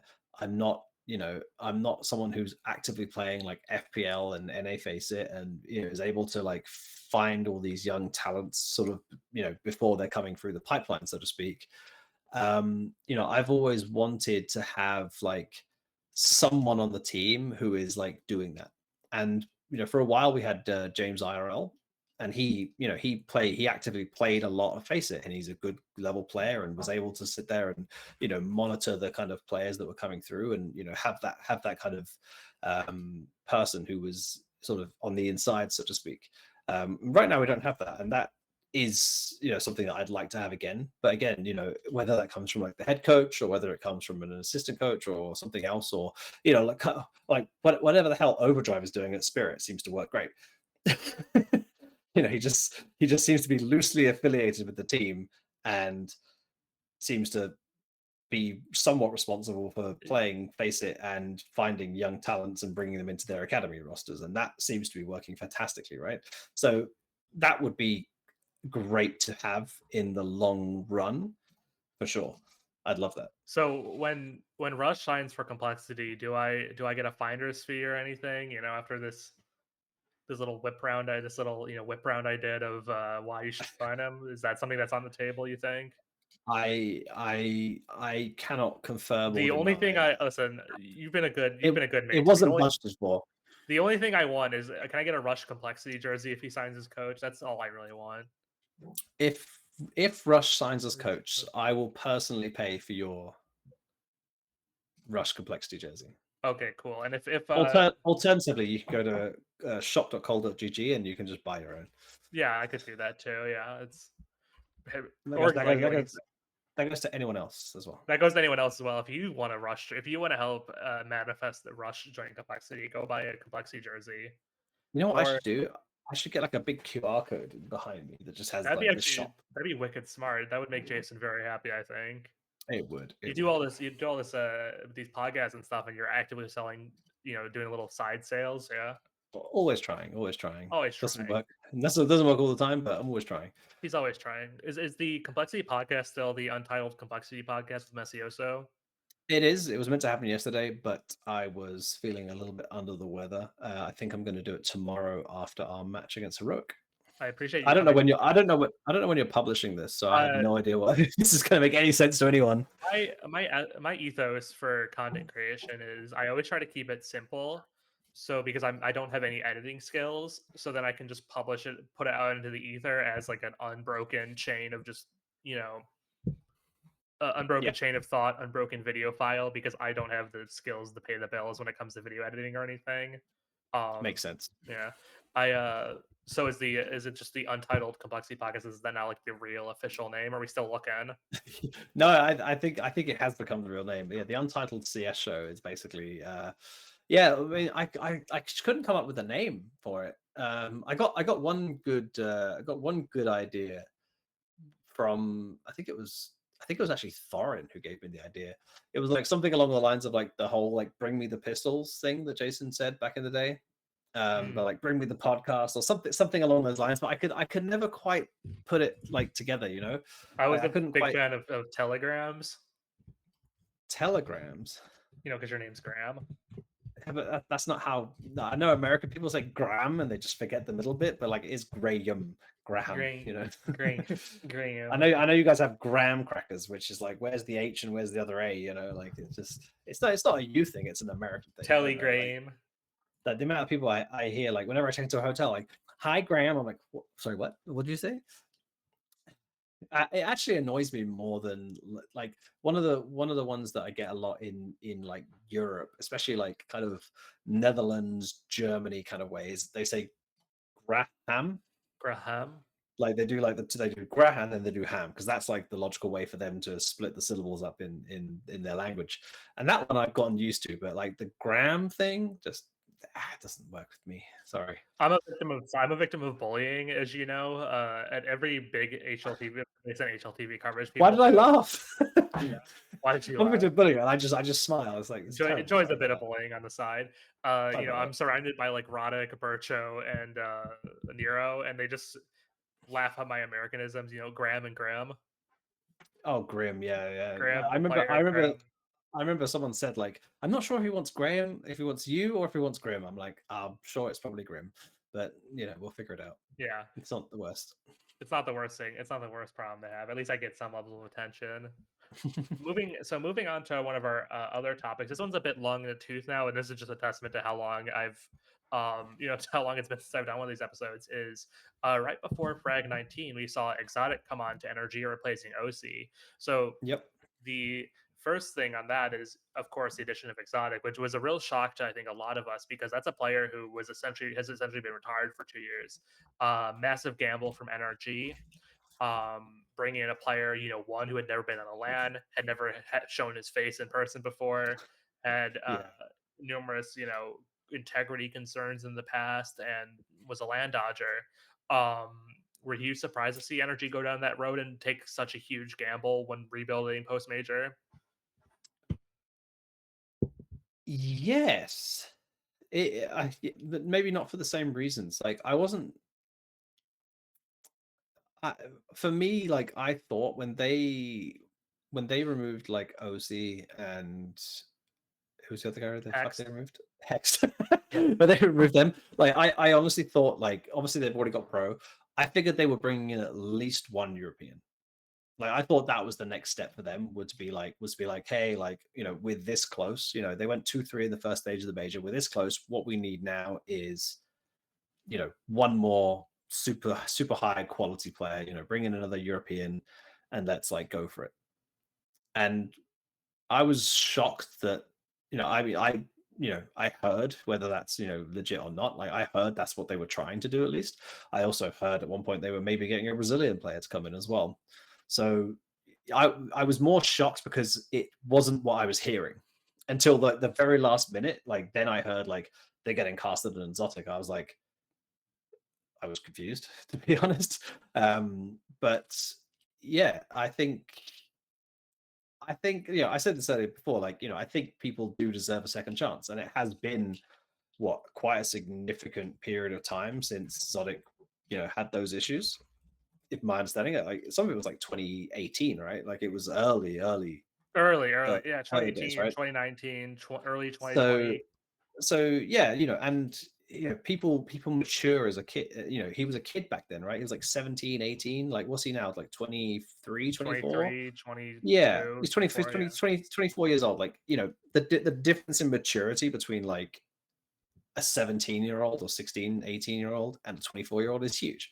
Like even like looking at my own life, I was like gonna I say, would I'm sure we hate interacting with the 17-year-old version of ourselves. Like, 100%. I would yeah, have punched him in miserable the face. experience. 100%. Throw him off a I mean, bridge, yeah. he had a better body than I do now, but other than that, I would have punched him in the face. But yeah, like he deserves the opportunity to prove himself. I think that's completely reasonable, and this sort of harkens back to what what I said before. I'd love to have that guy in NA Face It who can sort of be like, Zodic, he's changed. He's putting in the effort. I think he's worth a shot. And fair play to Energy. It seems to be working out for them right now. He's putting up good numbers. Like I think he obviously he's got a pretty big learning curve to go through when he gets to like international level tournaments. He hasn't really played any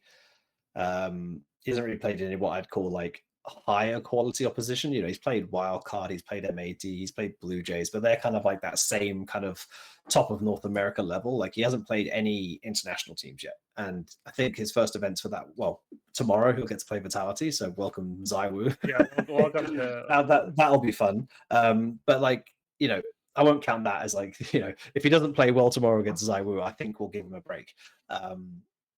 But coming into Pro League, I don't know if they're going to boot camp between now and Pro League. No, they can't, because there's no way they can, right? It's way too long. Pro League's in next month. yeah, they'll so I'm boot guessing, camp for the next 30 days. Yeah. yeah, I mean that would be. I mean, if they do that, then I expect a lot. But yeah, they obviously won't boot camp from now until then. But I assume they'll arrive early for Pro League or something like that. I'm guessing they're going back now to play the ECL Cup, and then they'll arrive for Pro League. But yeah, I mean he's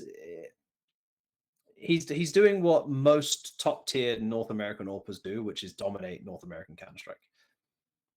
And the problem is, like, we've seen the same thing with Junior, to some extent OC. I think OC had a little bit more to give on the international scene, but like what we've mostly discovered is that it's very easy as a North American AWPer to dominate North American Counter-Strike, but it's very hard to translate that into dominating international Counter-Strike. So that will be the test for them, and I think that's what their goal is to achieve. I think they have the overarching goal of we need to qualify for every major. If there's 10 slots to the major, as a North American team in their position, they should be qualifying to every major. I think that's the one thing they have in their head. And then I think the next thing is they want to take that next step and start like winning international tournaments, or not winning international tournaments, but winning international matches and sort of making their way into that kind of top 20, top 15 level. And that will be the test for him, I think, is whether he can make that adjustment. I do And think the changes to, yeah, the go ahead. the changes of VRS benefit a team like NRG because so their goal is to be like the 7th through 10th invite to the major every major. Now that there's not qualifiers for the major, all they have to do effectively is make sure they're one of the best teams in North America consistently. There's no element of the randomness that comes from playing an RMR. There's no element of randomness that comes from playing an online RMR or a LAN RMR. Where you're facing South American teams you're not really familiar with, where you have the LAN pressure and all that. So from their perspective, all they have to really do, something about. I think we know something about that. Is it just kind of stay the course and, like you said, Exotic, kicks ass against these NA teams online. As long as that continues being a consistent thing for them, they should be safe for the next couple of majors, unless Valve for Cologne drastically changes the format again, which is always a risk, right? Yeah. But they obviously got massively helped with the extra 8 slots to the major. I think that gave them like the extra bit of buffer. I mean, did they finish? They finished 3rd in the qualifier, right? The MRQ. They lost to Wild. They lost to what? They lost to Wildcard, right? And then they have to play like Blue Jays in like some kind of like last chance match or something, if memory serves. Yeah, that's what I mean. They lost to Wildcard. We played Getting Info and M80? Blue. No, we didn't play it. M80 also qualified. They got the. Yes. Okay, so they played the final decider. I think Wildcard won their group. We won our Getting group. Info and Blue Jays to qualify. Yeah. Then NRG lost to Wildcard, I think, right? So they had to play the last chance, which then they had to beat Getting Info and Blue Jays again to okay. Yeah. So they qualified through the very last slot, right? Which in 24 teams probably wouldn't have existed. In 32 teams, it did. So I think they want to be more safe than that, at least. Which I think should be more than possible. So like that's kind of their like if they can't consistently do that, then the team doesn't make any sense to have. But as long as they're consistently doing that, then they can keep striving to achieve more. Is the way I would look at their like roster and their sort of approach to Counter-Strike.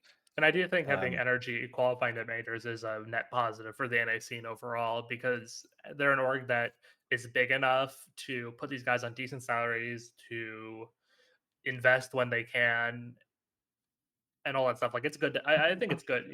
Of course, it's a good thing to have them back in the scene. So this is overall. I would love to see them keep going to majors. I mean, I think right now we're in a position where it's like we've probably got 3 teams who are probably going to qualify for the major every single time, which I'd say right now is us, M80, and NRG. Like, I think it's pretty unlikely that all 3 of us would miss the major, or any of the 3 of us would miss the major with 10 slots. If we start losing slots and it goes down to like just the 6 stage 1 invites, then it gets a bit different conversation. Until like, NV 100 Thieves and Sentinels come rolling up into the scene, and yeah, but they can't magic players out of thin air. So like they have to pick up the players who. Well, Jay does have a little brother. Jayba has a little brother. Really? Is he on HLTV? Does he have an account? He is. His name's Maxwell. Maxuel. Watch out. Oh, really? Yeah. Interesting. That's I didn't know that. One match on HLTV. Wait, Max what? Max? Maxuel. Oh, Yui. Oh, Max Duel. Oh, I see. Okay. Oh, that's cool. It's like didn't know that. It's like a what is it? Nitro? Is it Nitro or Leisha has a little brother that who played with like Roka for a while? I'm getting off top. I'm getting off. I think it was ELEAGUE. I don't know. I know ELEAGUE has an older brother. Everything's a younger brother. I'm getting off. But yeah. Oh no. Blend. Blend. BLEND. Nitro's little brother. Yeah, Nitro's little brother. Yeah. Sorry, I was like, I don't think it's ELEAGUE's little brother, because ELEAGUE has an older brother, but not a younger brother, I think. Yeah. There you go. Yeah. But yeah, like right now for Maxwell, yeah. Like right now, like there's like some like Furia, us, Pain, Legacy. I'd say MIBR, M80 are like secured for the major. Like we basically can't drop out of the major unless like this Fragadelphia thing just goes completely like wrong for every one of those teams. Like we're basically all guaranteed to be in the major. Like NRG probably need like a few more wins here and there to secure themselves, and then like from 8th is Imperial, 9th is Fluxo, 10th is Wildcard, 11th is Blue Jays, 12th is 9Z, 13th is Sharks, 14th Odic, 15th Marsborn. Like those, was it 7 teams or 8 teams are fighting for 3 slots, and that is going to be brutal. Then you've got Bestia at 16. They're a few points down, but like there's some really good teams who are all fighting for a very few amount of spots. So I mean, Odic are already at the first frag, right? As our Fluxo. And they're also playing that LAN on the boat. The LAN on the boat. The LAN on the boat. I was reading about that in the Wikipedia Discord earlier. I just skipped LAN it. on the boat. I just skipped it. What are Imperial playing these next few weeks? They're playing the LAN on the boat too. They're on the LAN on the boat. They're playing on the boat. Are they at Blast? No, they're not at Blast. They're not going to be at Fisher. They're not going to be at StarLadder. They must be at Pro League, right? They're at Rubet. They're at Rubet because they qualified for Fire League Buenos Aires. Right. Okay. Cool. Makes no sense to have a wild cut. Wait. No, it's just about within the reasons. Completely illogical. No correlation. Yeah. Well, it's because Rubet sponsored Fire League, essentially. But Rubet's after the major cutoff. Is it? Oh, so, yeah, like, yeah. But actually, they don't have anything actually. So they literally only have a potential Fragadelphia. They have a potential Fragadelphia, and that tournament you just said on the on the boat. Yeah.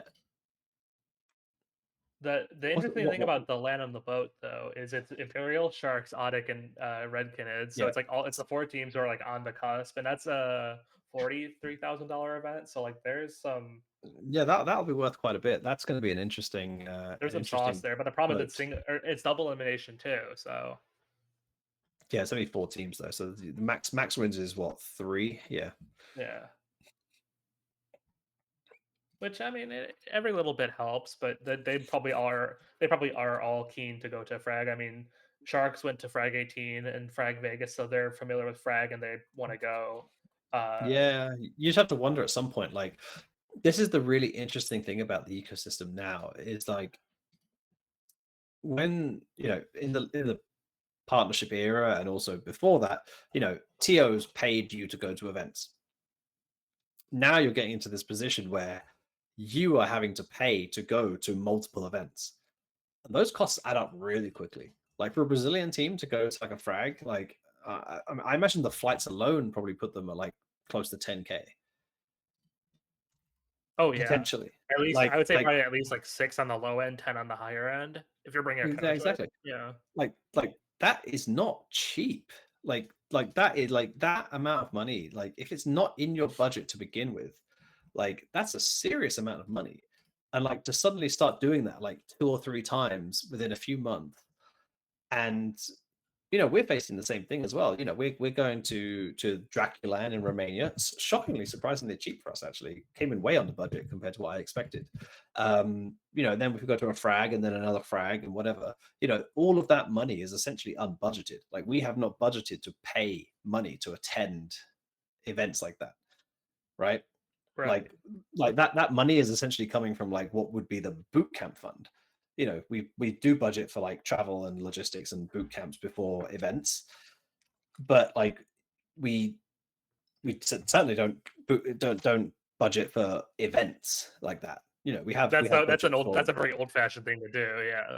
Yeah, exactly. So like I think this whole like new system essentially of like this kind of like tier 2 grassroots LAN being so valuable is going to make a lot of teams rethink how they budget for their year, because all of a sudden you have to think like crap, like if we're not secure enough in that major qualification slot, like we might have to spend $10,000-$15,000 attending these events, and then all of a sudden that like that's quite a significant amount of money. I know some people might think over the course of a year like that isn't that much, but if you're doing that like 5, 6, 7 times a year, like NIP have attended how many events already this year? Did they attend Epic LAN? I know they attended that one Swedish event. They went to Glitched and then they went to Frag, and now they're going to Draculan. I think they're also definitely planning to try and buy tickets to this most recent frag, the first one in the Knoxville one. Oh, they also went to level up Lund earlier, but They went to level up Lund, and I have a feeling they'll probably sign up for that last one as well, that last frag. It is So like quite that's interesting, like actually. The only that's like LAN 5 or 6 LAN events, 3 of which will be in if I'm North not America. mistaken, the only LAN events they've been to this year are other than Austin, the only LAN events they've been to this year are ones they've paid their own way to. They didn't go to Austin, but they did go to Astana. Yeah, that's what I meant. Is that what you meant? Yeah. Austin, yeah. Yeah. So like, yeah, they basically paid their way to all these events. Like that's not cheap. Like NIP have spent a lot of money on that to try and get this team to the level they need to be at, which I respect. Like they're clearly backing the team, right? They're clearly putting their money where their mouth is. And right now they're 19th in the world on the VRS. So you'd probably objectively say, yeah, it was worth it. Like, I mean, they're on the cusp. They're still only 14th though, right? They're not going to feel safe until the day ticks over. Especially with that recently announced Fragadelphia that is literally the day before. And if B8, I mean, B8 and BetBoo might be quite tough visa wise for them to get to Fragadelphia, but like Liquid could easily go to that. Saw could easily go to that. Ecstatic, Iberian Soul, Fnatic, Big, all these teams who need points, and this is their only way of qualifying for the major now, basically, for most of those teams. Like, and if all those teams go, then NIP have to go as well, right? It's wild, but it's certainly exciting. Like there's electricity in the air surrounding these events that there wasn't before. I mean, if you think back to right after COVID, they had the frags that were 100K prize pools that are backed by FTX. Yes. Those are a couple of European teams, but that was only because the prize pool is so big.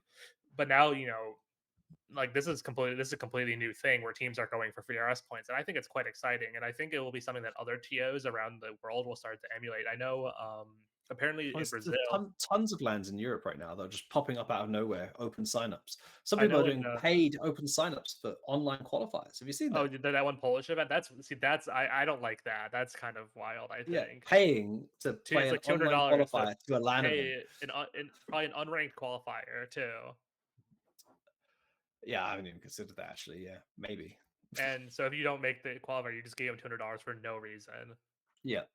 I think in Brazil, I've heard some like intimations that they've like looked at what Frag's done and they've seen all the Brazilian teams come back, and the Brazilian teams come back and they speak very glowingly about it, and they want to start doing like their own kind of Fragadelphias down in Brazil. And I'm sure like it'll probably start being emulated, like you said, in Europe more in 2026. If I start being emulated more, even in Asia, you could see Chinese lands that are like that, Mongolian lands. I mean, there's no reason Mongolian land can't do that, where it's like you invite open sign up, you have Eruption, IHC, some of those other Mongolian guys come out and just generate some VRS points, have some Chinese teams, have some Far East Russian teams fly in. Yeah. I like having these smaller lands that aren't controlled by EFG or by Blast or by PGL or by StarLadder. Sure. Like it's definitely I like it. I think my issue with it now is it might reinvent. The thing is that the teams they're aiming it for are the teams with the lesser financial means already, right? So then you're basically saying like the only way you can qualify for a major is if you have money, and that inherently is wrong. But like now there is no way to qualify for a major without attending one of these lands, because all the teams you're competing against will be playing these lands. There's no way to attend without attending those lands, unless you are just good enough to get into the tier 1 circuit, but then you're probably not going to need to attend these lands anyway. So there is an ethical aspect to this of like, are we over incentivizing essentially what is a pay to win model? Because if you can't go to Fragadelphia, if you can't go to Dracula, if you can't go to Glitched Masters, if you can't go to Epic Land, whatever it is, and like I said, like these are not cheap events to attend. So, if you're not doing that, like the easy way to fix it, I guess to some extent, would be like, to region lock the events, which, obviously with the whole Draculand thing, it was originally kind of region locked, and we kind of pushed the boundaries on that because I wasn't really willing to accept that it was region locked. And, to be completely honest, they took your money with no problem. So, I mean, yeah, I mean, they probably would have refunded it. It was $500. Like, it was worth the punt. Ask forgiveness rather than permission kind of thing. But, if we earn points at that event and qualify for the major, then all the other North American teams can say, like, we didn't have. I mean, it didn't cost us $15,000, thankfully, but arguably for, like, I know South American to like North American flights can be quite expensive. Like that's kind of one thing I would say. So like the disparity between the two different regions, which I've always said that they need to be split up anyway, but that's a different question. But there is going to be a point where, like, certain orgs who may be good enough to qualify for the major will not be able to afford to send their players to the event that qualifies them for the major. And that, for me, is a problem. Do you think a potential way out is to increase the value of online events where, there's not that financial element to it? Or is that something that you think deviates from, like, the kind of No, form of because Counter-Strike?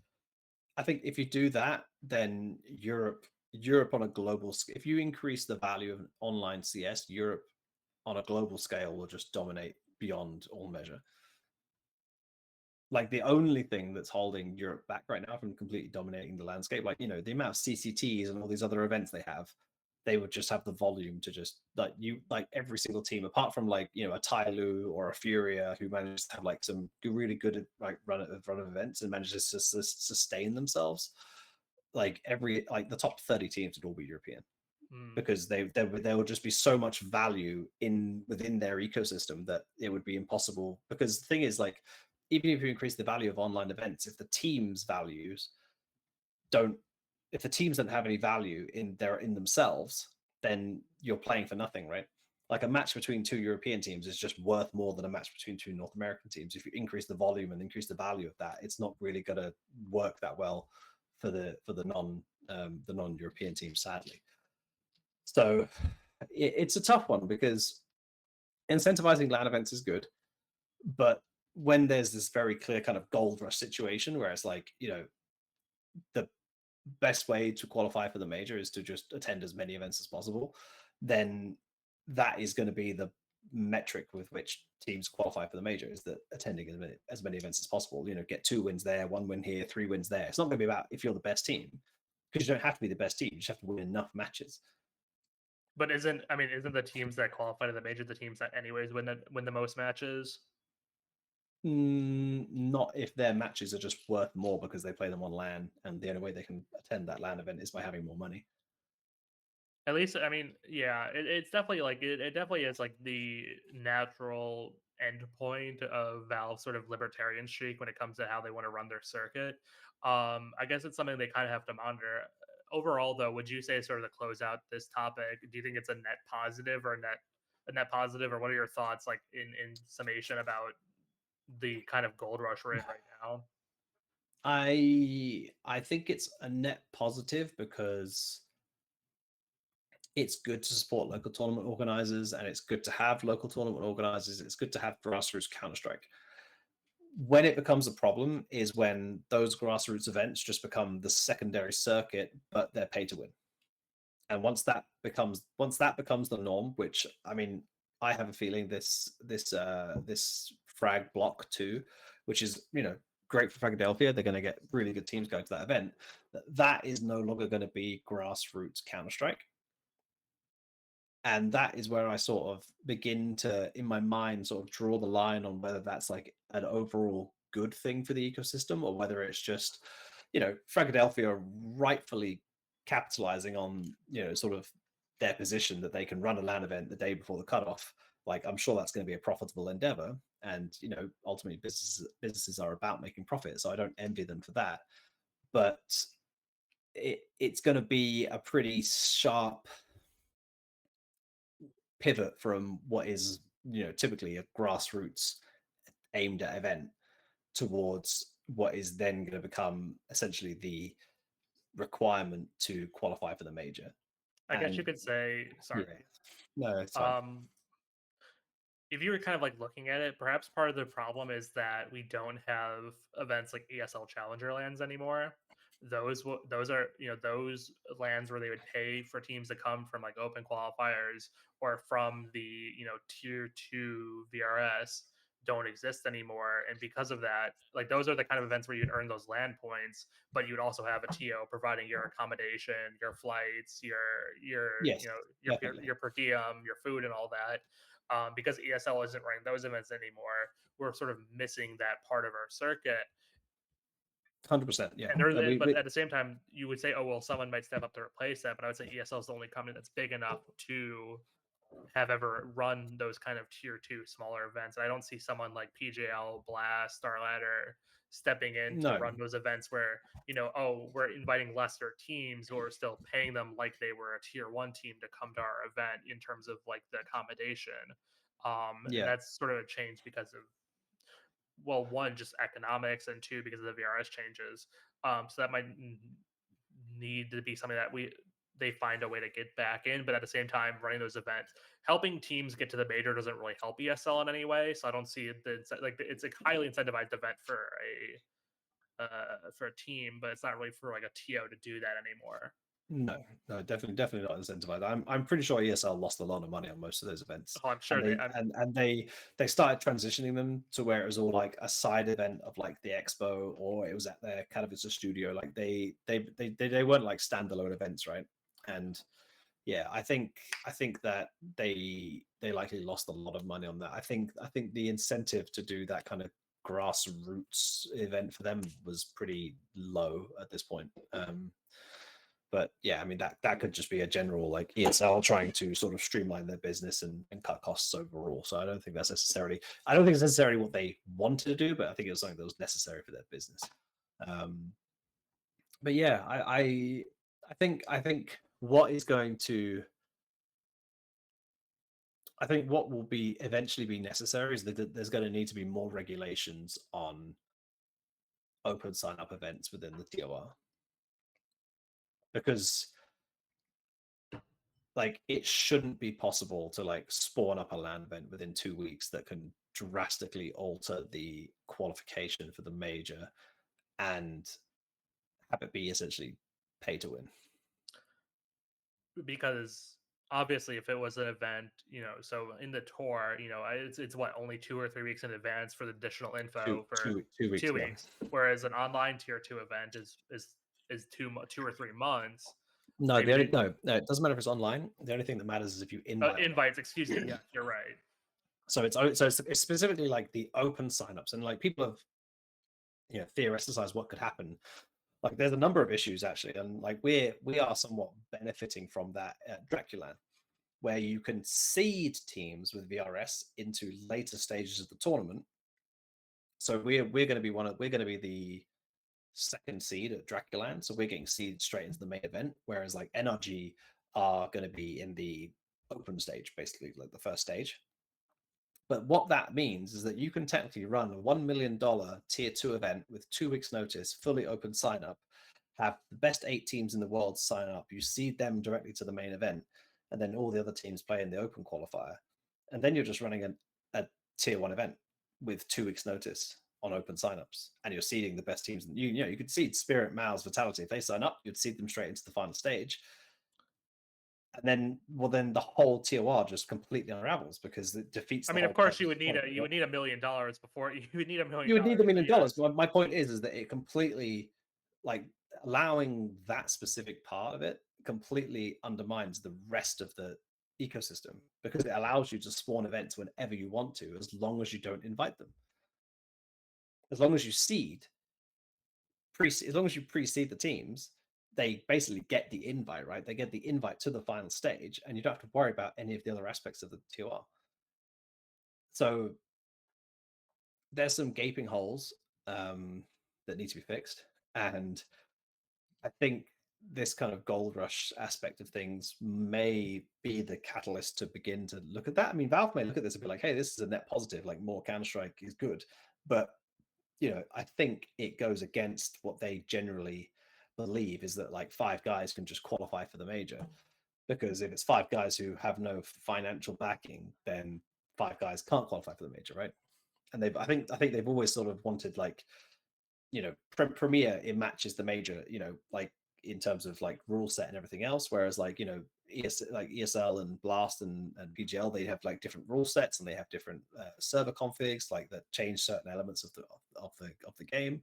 But Premier has always been like, exactly the same as the Major in terms of everything. And that's their general goals. They want someone who can play Premier to match the experience that you're getting in the Major, and they want that to be a pathway towards going to the Major. And I think that then, having essentially a financial boundary in place is against their general idea of, how they want the ecosystem to run. So I would assume they won't like it, but I assume a lot with Valve these days, and I'm never sure whether my assumptions are correct. So we'll have to see. But there's no really solution to it other than Valve investing a bunch of money, and they're not going to do that because you can't, unless you say, oh, it's either less events or someone comes in to support these events, and either of those seem kind of unlikely against like Valve's sort of libertarian ethos. Now we're going to move on to our final topic of the day. It's a gift that keeps on giving. A fountain of news actually is the continuing adventures of Wildcard Gaming, the Austin, Texas-based organization, Houston, Texas-based organization of much renown. So to give you our viewers a little review of what's been happening since the major is, well, let's walk our way through it. So right after the major, Wildcard bench Stanislaw and Fuzi,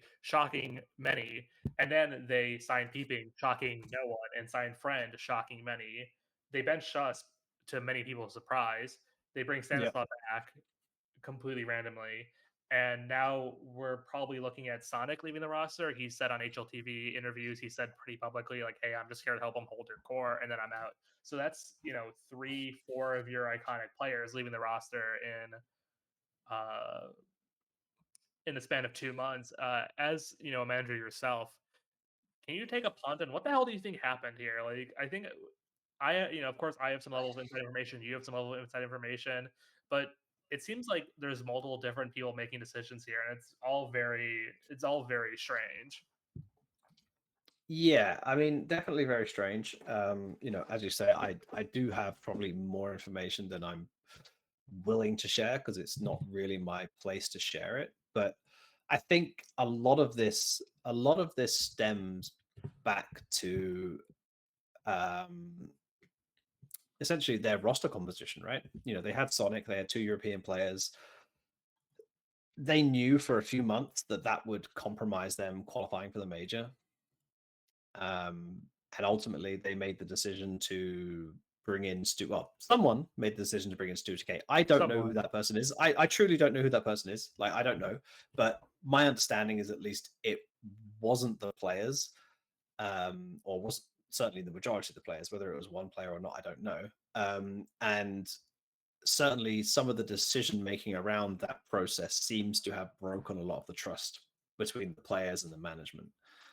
Which sort of sows the seeds of doubt and fuels the kind of negativity. And then when you don't have good results at the same time, I think it was kind of a snowball effect. But I would probably pinpoint it to that kind of chain of events that kind of kicked off a lot of it. And then then you had the rumor about Peeping joining the team after the major, finding out that before the major. That obviously then sort of begins to sow the same seeds of distrust. And that whole thing was wild. Like, we published that like weeks before the major, and then the team had to attend the major while I stand by my reporting. At least I'd like to think I'm not sprouting nonsense. So now that we know it's true, exactly. Now that it's proven to be 100% true, I can kind of gloat, but it definitely seems like it was something that, a lot of the players, at least based on the way they kind of discussed it in interviews, was shock and surprise at the fact that, they were making these changes because, like you said, they didn't have the best results, but in terms of an NA project, things were going decently well, I would say. Yeah, I mean, I don't know how well they were doing this year exactly. I mean, the only time I remember really encountering them was when we played them in the Bucharest qualifier, and they believed it was embarrassing losing to us. That was all I remember from them. I mean, like, they played that Frost and Fire Europe Cup, which, I mean, should never have been ranked, and got ranked, and that basically gave them the points they needed to get into the North American qualifier for the major. So That was nice. They finished last at Bounty, so did we. They won. I think they beat Fury at Katowice and then lost, and so they finished like second last in Katowice. And they were the events they had from. Oh, they finished. They played Cluj-Napoca. They won a game there, and then yeah, they lost us in the Bucharest qualifier. They lost to M80 in the Astana qualifier, which is the one that we were just talking about because it's the one where they fielded Stewie 2K instead of Fuzi. And I mean, honestly, like looking at that qualifier, if they had fielded their full roster in that game against M80, I think they would have won. They basically gave up a spot at Astana to ensure they would qualify to the major. Well, to ensure they just have a North American roster for the Right. qualify for the For major. the They still have to qualifier. qualify, right? Yes. They still, I mean, technically, like they could have maybe got through on points, but like with us playing the Yellow Compass thing and M80 beating them, they ended up like third out of the three of us, I think. But yeah, they essentially they gave up they basically played the Astana qualifier just to get Stu 2K on the roster, which yeah, I understand why they did it. Like I'm against what they did because what they did was a clear abuse of a loophole of the rule, but I don't necessarily say that they don't deserve to be representing North America at the major. If they had been like, because like they were a European team technically, right, for that first half of the year, or they were considered a European team. So they were getting invites to all the CCTs, all the Thunder Picks, all the events in Europe. They were getting those invites, 100%, and they were declining them, and they weren't taking them, and they weren't playing in Europe. They don't have a single event there where they accepted a European BRS invite. For me, that means they are a North American team.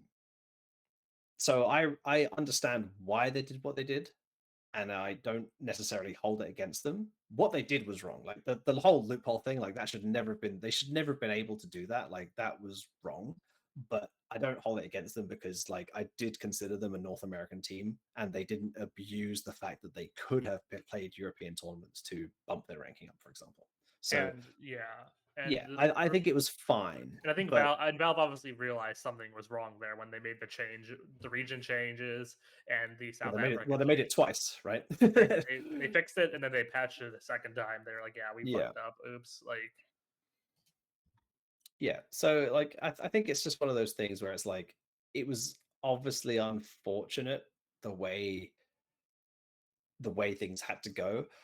I like, I don't know if you put me in the place of the players, whether I would say, no, I'd rather have my pride and not go to the major, or no, let's just bring in a North American player and let's go to the major, right? Like, but what I think maybe was lacking was that they didn't have that conversation, it definitely right? seems like that. Where Like if you have that conversation in the weeks leading up to it, and it doesn't take anyone off guard, and the players are either fully on board or they're not on board, and you can say like, hey, we're still doing it, but like we understand your concerns, but we're still doing it because ultimately, we need revenue, you get stick of money, like we need to do it.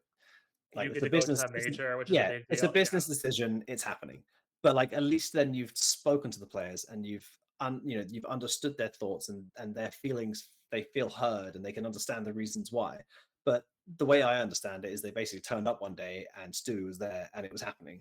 And I feel like that again, those are the kind of things that sow the seeds of distrust that lead to the I mean I don't know why they benched Stan and Fuzi. Like I don't know, like they didn't seem like the players that were having the major issues with the organization. It felt like it was the other players who have been more vocal about that. So I don't understand fully the decision making process on who was benched and why.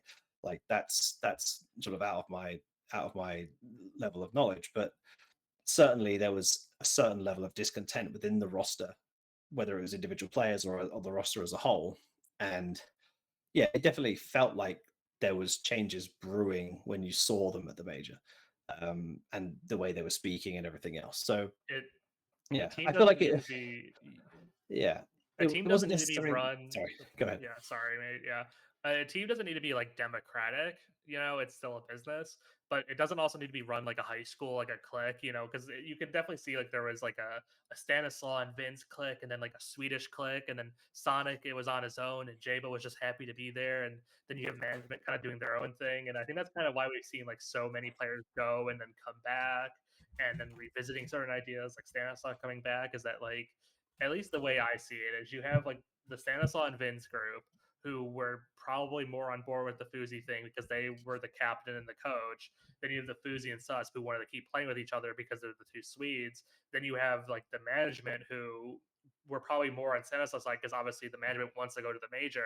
But then when you start doing the roster changes and then Sonic says, "Oh, I'm leaving," that forms another group, and it's like, yeah, I don't know what happened there. Like that whole process is confusing, but I think the main thing is like they may have handled, like I don't know if they did handle, like I don't know if they did speak to the players before this all happened, but my understanding is that they didn't.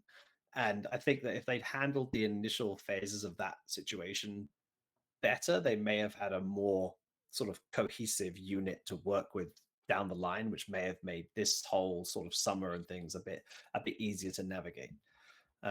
But I can't. I wasn't there. I don't know. Everything I've got is second, third hand to be a fly information. on the wall too. And something interesting as Yeah. well. Now that I can say this because you know who was at the major though at the arena? Who? Peeping.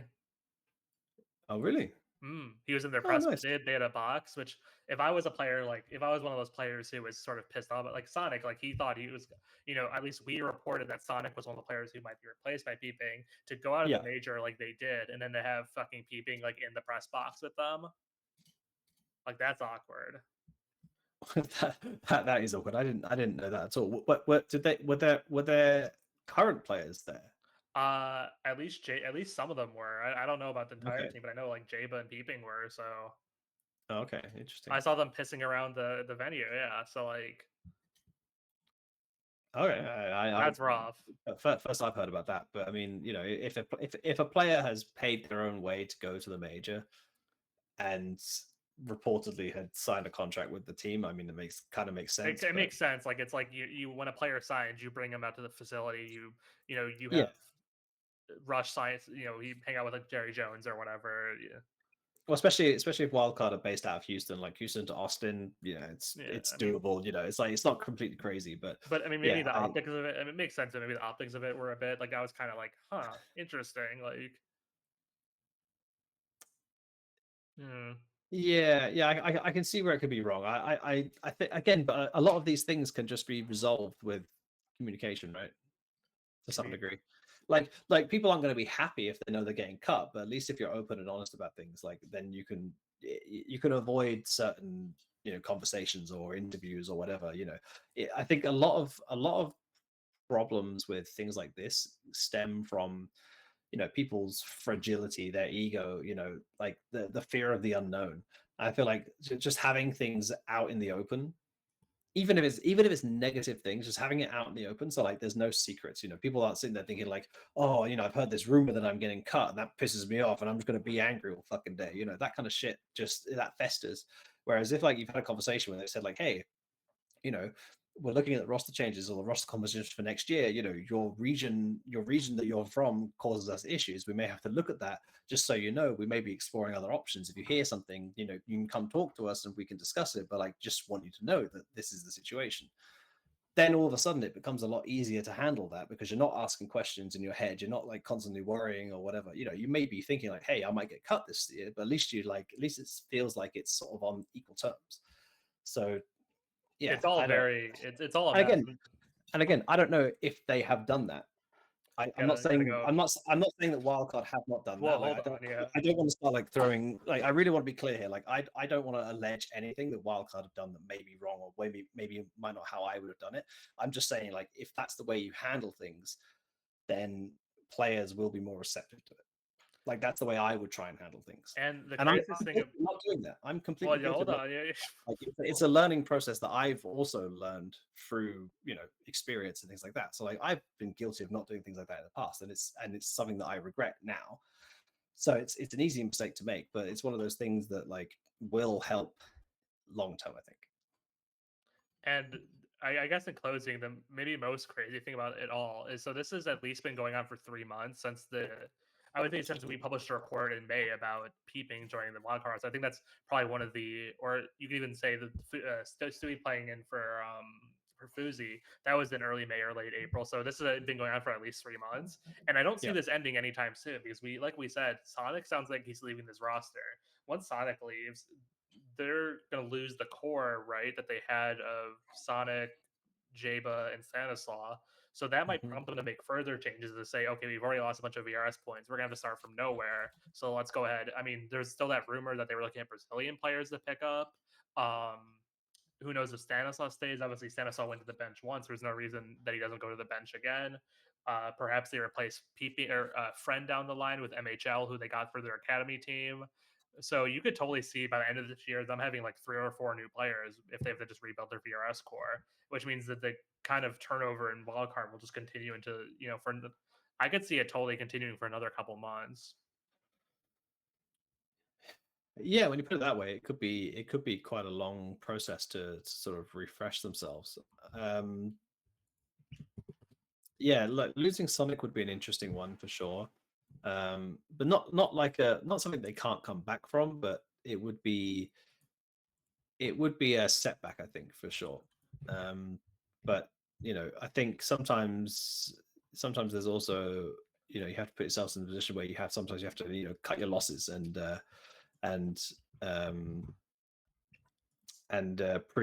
just accept that you need to move on, and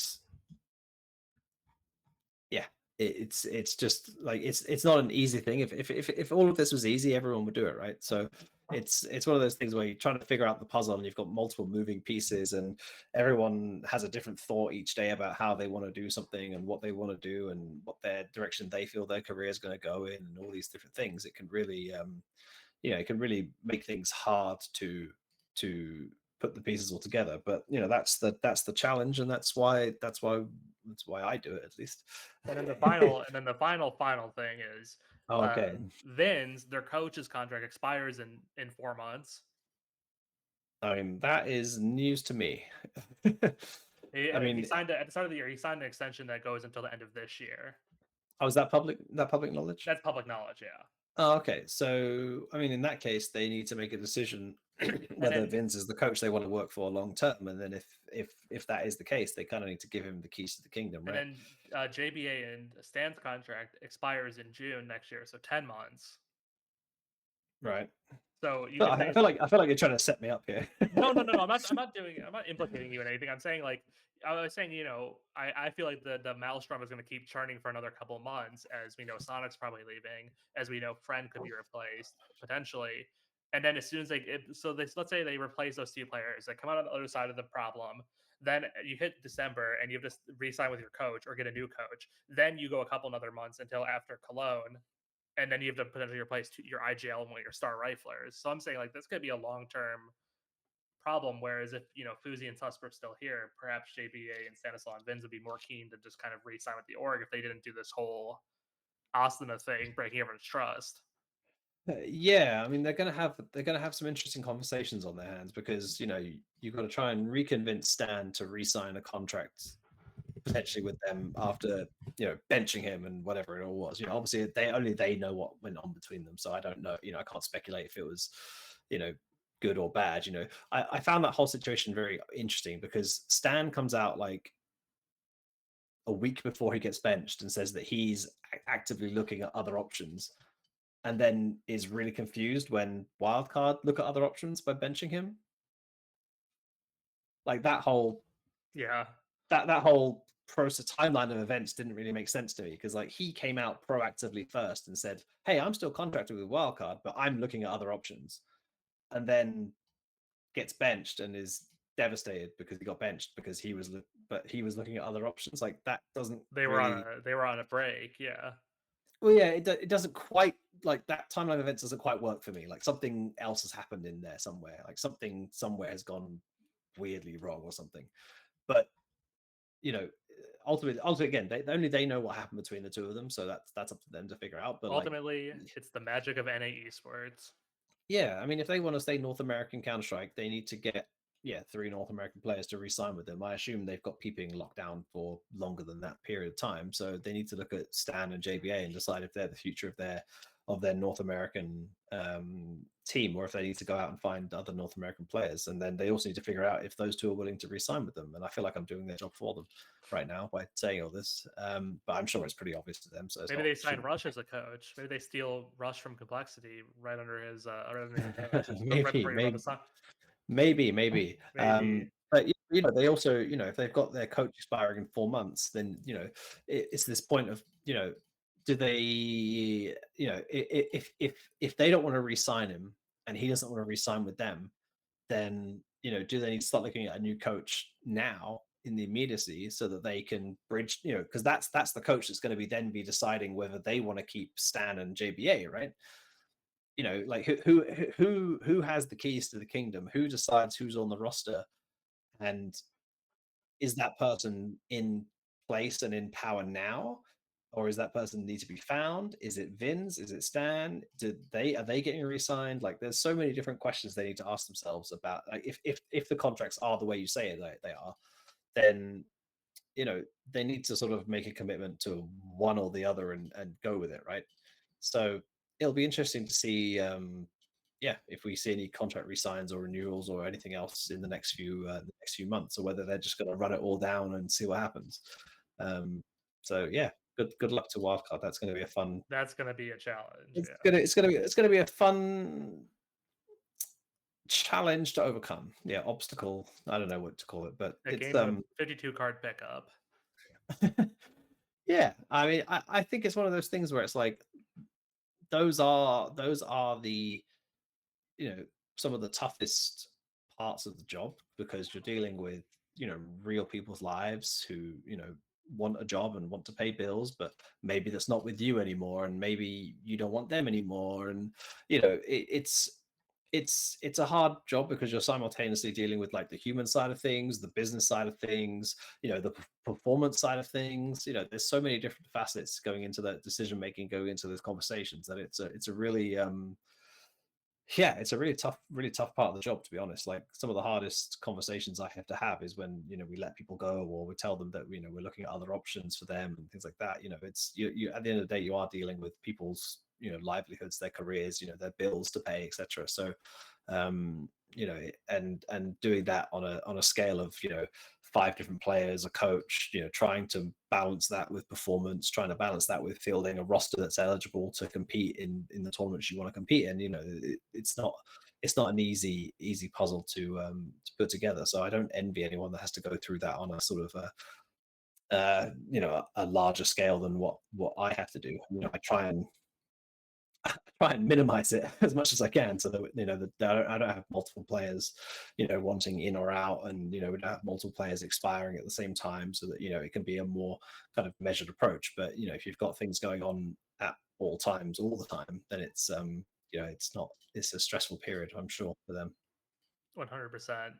And with that, I think that's a great time for us to start wrapping things up. I know, thanks so much, of course, for coming on to the Best of 5 podcast, episode 2, brought to you by INUI Gaming.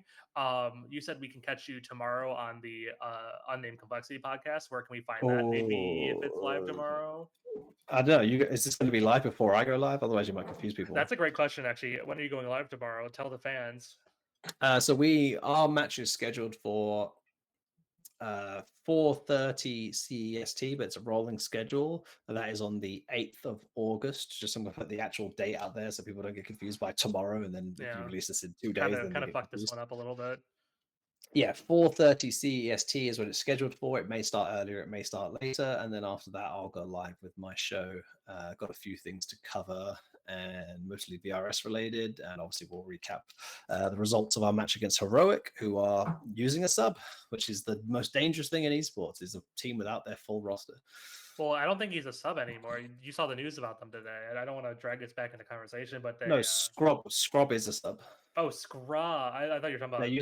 They're using an academy player because they rostered a roster lot. So they've got the new guy for EWC, but they've got this guy for Blast. And I'm telling you, the most dangerous thing in esports is a substitute player.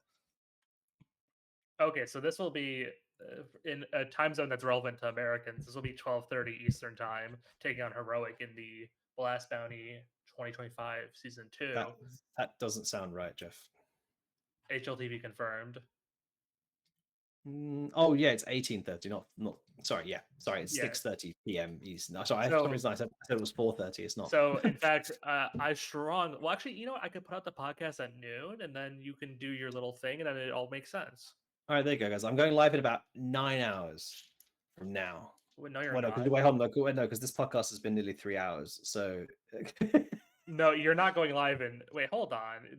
You're playing heroic. if you're playing heroic in 18 hours, Graham. 18 hours. No, yeah, but I'm saying if this podcast is getting released at midday, it takes them 3 hours. If it takes them 3 hours to watch it, because right now we're closing 3 hours. We're at 2 hours 18 minutes. Yeah. Oh, really? Okay, we sat and chat for a long in the pre-show then. So 2 hours and 18 minutes. So then it'll be to what, 2:30 p.m. We're playing in 4 hours from there, and then another 3 hours for the match. Yeah, somewhere in about 7 hours. So that's perfect. You can watch you can have the complexity game on one monitor, have my podcast on the other monitor. One sec, Jeff. I need to mute myself. My daughter's trying to come in. This might be a good time to end the podcast. This might be a fantastic time to end the podcast. Just trying to bash her way in because Dad's been missing for like 4 hours because of me. With that in mind, I think this will be actually a perfect time for us to end the podcast. I'll let Graham come back on to say bye, but once again, thank you so much for watching the Dust.US Best of 5 podcast brought to you by INUI. Yeah, thank you so much for watching, and be sure to check out the INUI platform if you want to go try out a new matchmaking experience or sign up for the Dust.US Eagle Master Series. Our fourth and final qualifier will be